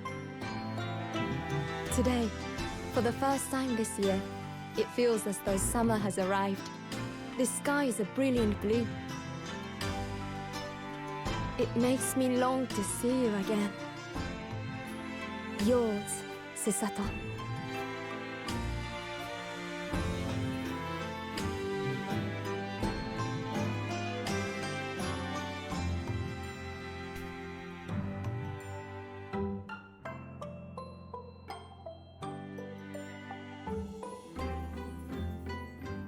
Alright, looks like we're finally going to be addressing the true reason why Kazuma was sent to overseas.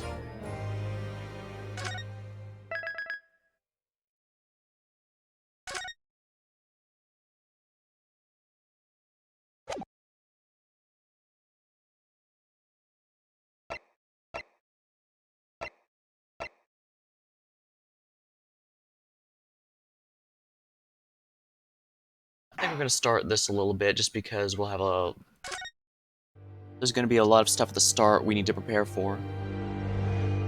The Memoirs of the Clouded Kokoro. It was a ghastly tale of a winter's night. One of an invisible killer and a crime perpetrated on the pavement along Briar Road. As the victim lay at death's door, the mystery of just who had stabbed the young lady from behind had been resolved.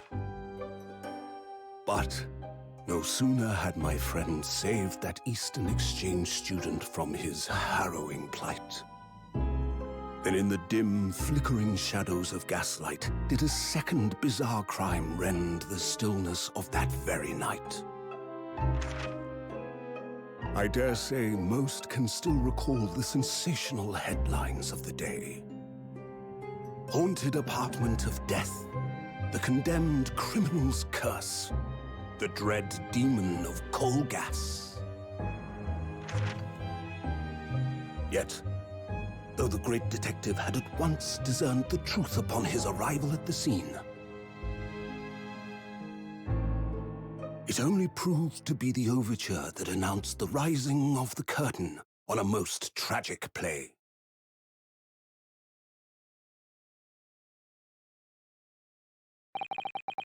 My name is Ryunosuke Naruhodo. I'm a fledgling lawyer, just starting on my journey. 6 months ago, I arrived as a visiting student of law, having made the long voyage across the sea from the Empire of Japan to here, London, England. And along the way, at quite extraordinary circumstances, I made the acquaintance of a world-famous detective. Currently, I reside in the attic of the detective's own lodgings, from where I run my legal consultancy of sorts. I've successfully defended a number of clients in Britain's highest court, the Old Bailey, since a particularly grueling and unforgettable legal battle 4 months ago now. I haven't returned to the courtroom. In truth, I lost my right to return. That epic trial was just one small part of an epic tale, a tale which has now begun to awaken from its slumber, thanks to a letter that arrived this morning from my homeland. Rumble. What a delicious smell wafting up the stairs. Must be nearly time for breakfast. I better go down to Mr. Sholmes' suite and say good morning to the great detective and his flatmate.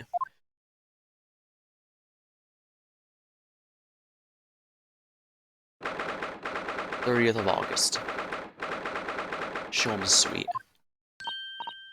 Ah, Bruno, good. I was just about to call up to you. Bacon's ready. Good morning, Iris. Smells delicious as usual, but before we eat, though, I have some news. I had a surprise this morning. Shh, not another word, Mr. Naruhodo. This could be just the abstruse thing for my pre-breakfast stagnation-repelling mental stimulation, my dear fellow. Morning to you too, Mr. Sholmes. Ah, yes, I see. What is it? That's it. He sure is getting close. The truth is clear to me as day. My faculty's observation have revealed it again. What are you talking about? You, Mr. Naruhodo, you have this very morning met with a surprise. Is that not the case? Really, my dear fellow, it barely warrants explanation. Firstly, your hair is particularly unkempt, somewhat reminiscent of a bird's nest. Second, you've neglected to fasten the third button in your jacket. Clearly, when considered together, these two facts point that you've been flustered this morning. Can I talk now? But of course, though I don't look for admiration, you understand. My hair always looked like this. It's been this way since I first met you. Oh, it has. And the button was ripped off last night, if you remember. By you. Hurley, pull your button off. Ah, yes, I recall the incident now. It was after supper, was it not? As the evening advanced, I picked up my violin and began to play the wailing notes of a haunting tune. But then, to my utter dismay, the third string snapped. Why'd it have to happen? Why? Little wonder then, to my vexation, I grabbed the first button I saw and ripped it from its proper place. Oh, I'd like it back now, please. It's troubling me I can't fasten my jacket. And troubling me, you expect me to know where it is. Somewhere thereabouts on the floor, one presumes. Helpful. What matters the present time, my dear fellow, is that simply whether or not my deduction was unerring. But Hurley, Bruno said it when he came in, didn't he? I had a surprise this morning. Ah. Well, that really is a surprise. Yes, this man is the pride of the British Empire, the famous consulting detective, Mr. Sherlock Sholmes. There can't be a single person in the world who doesn't know his name. Alright then, enough of the silly conversation. Nah. Come and eat this bacon before it gets cold. And I have a new herbal tea for you to try too. My latest special blend. And here we have Iris Wilson, Mr. Sholmes' lodger and companion. A truly exceptional young girl who's the author of a highly successful serialized here in London. Yes, The Adventures of Herlock Sholmes, as published in Rand's magazine. So, Mr. Naruhodo, won't you put us out of our misery? What surprised you this morning? Ah, well, I received a letter from Japan. Oh, from Susie, you mean? What is it, really? That's right. She had some rather startling news, in fact. Ah, intriguing indeed. You must tell us about it over breakfast. Oh yes, what fun.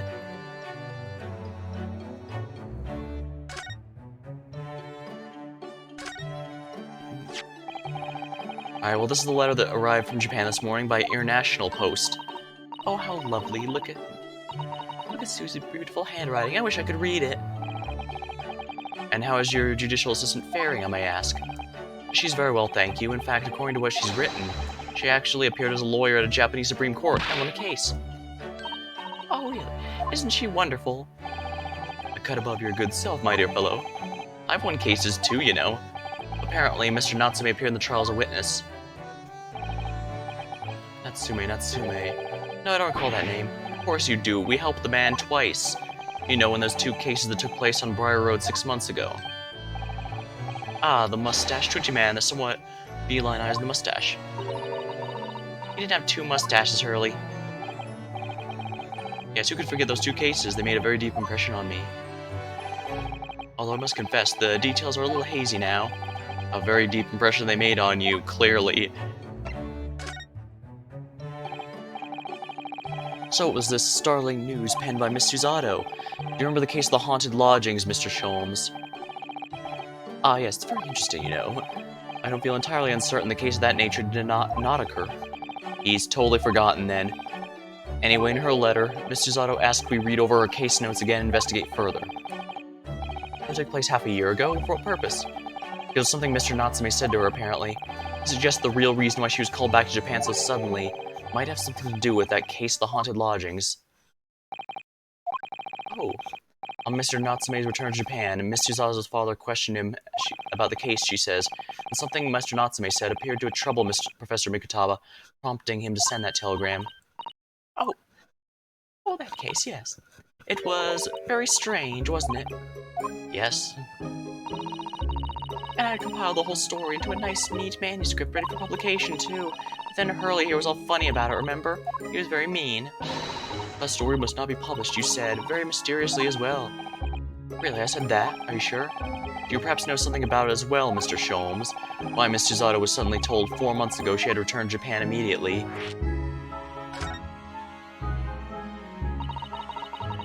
It's been 4 months now since we waved Susie out of the door. It was such a shock, wasn't it? The way she just suddenly announced that she had to go back to Japan. Indeed it was, due to a telegram she received from her homeland, I believe. That's right, telling her to return urgently. Yes, because her father had passed away. No, it just said he was suffering from high fever, the cause of which was unknown. He's not dead. But according to this letter, that news about her father's fever was just a ruse. A ruse? So Susie's daddy lied to her so she'd make a voyage back home. Why would he do that? I have to admit, I have absolutely no idea. Yeah, it's not exactly a weekend drive between Japan and Britain. She believes it's almost certainly related to the case of the haunted lodgings. Summoning her back to Japan so suddenly like that. I wonder if Miss Susato's father is hiding. Hurley, do you know what it's all about? Oh, he's already in his detective outfit. Well, who can say? Oh, wait, but you just said... Please, I've engaged, my dear fellow. My calendar is quite surprisingly full today. And a stringent analysis of the matter would be excessive, I feel, even if we're quite at leisure. So, man the fort in my absence, won't you, Iris?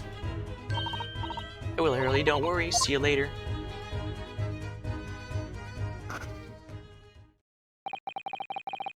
He sculled off rather quickly there.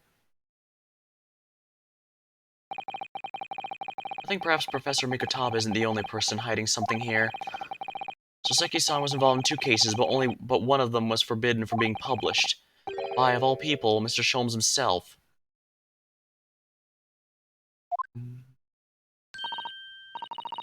Aha, I found them at last. Iris, are they...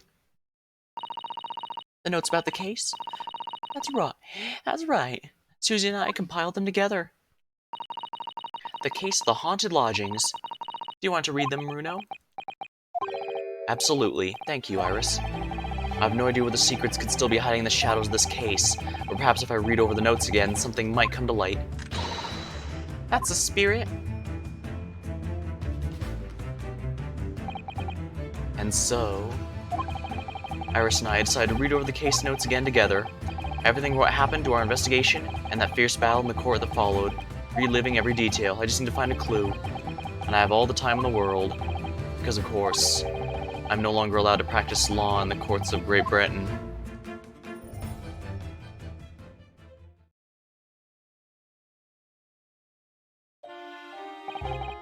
It was 6 months ago. A mysterious incident unfolded on the wintry streets of London. I think now's a pretty good stopping point since we're getting to the meat of things. So I'm going to go ahead and save.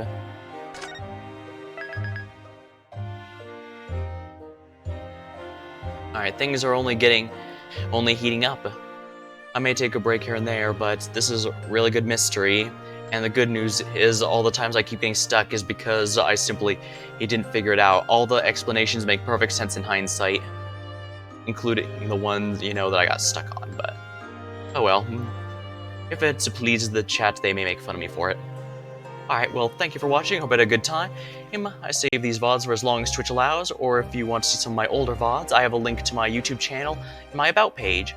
Thank you, and I'll see you next time.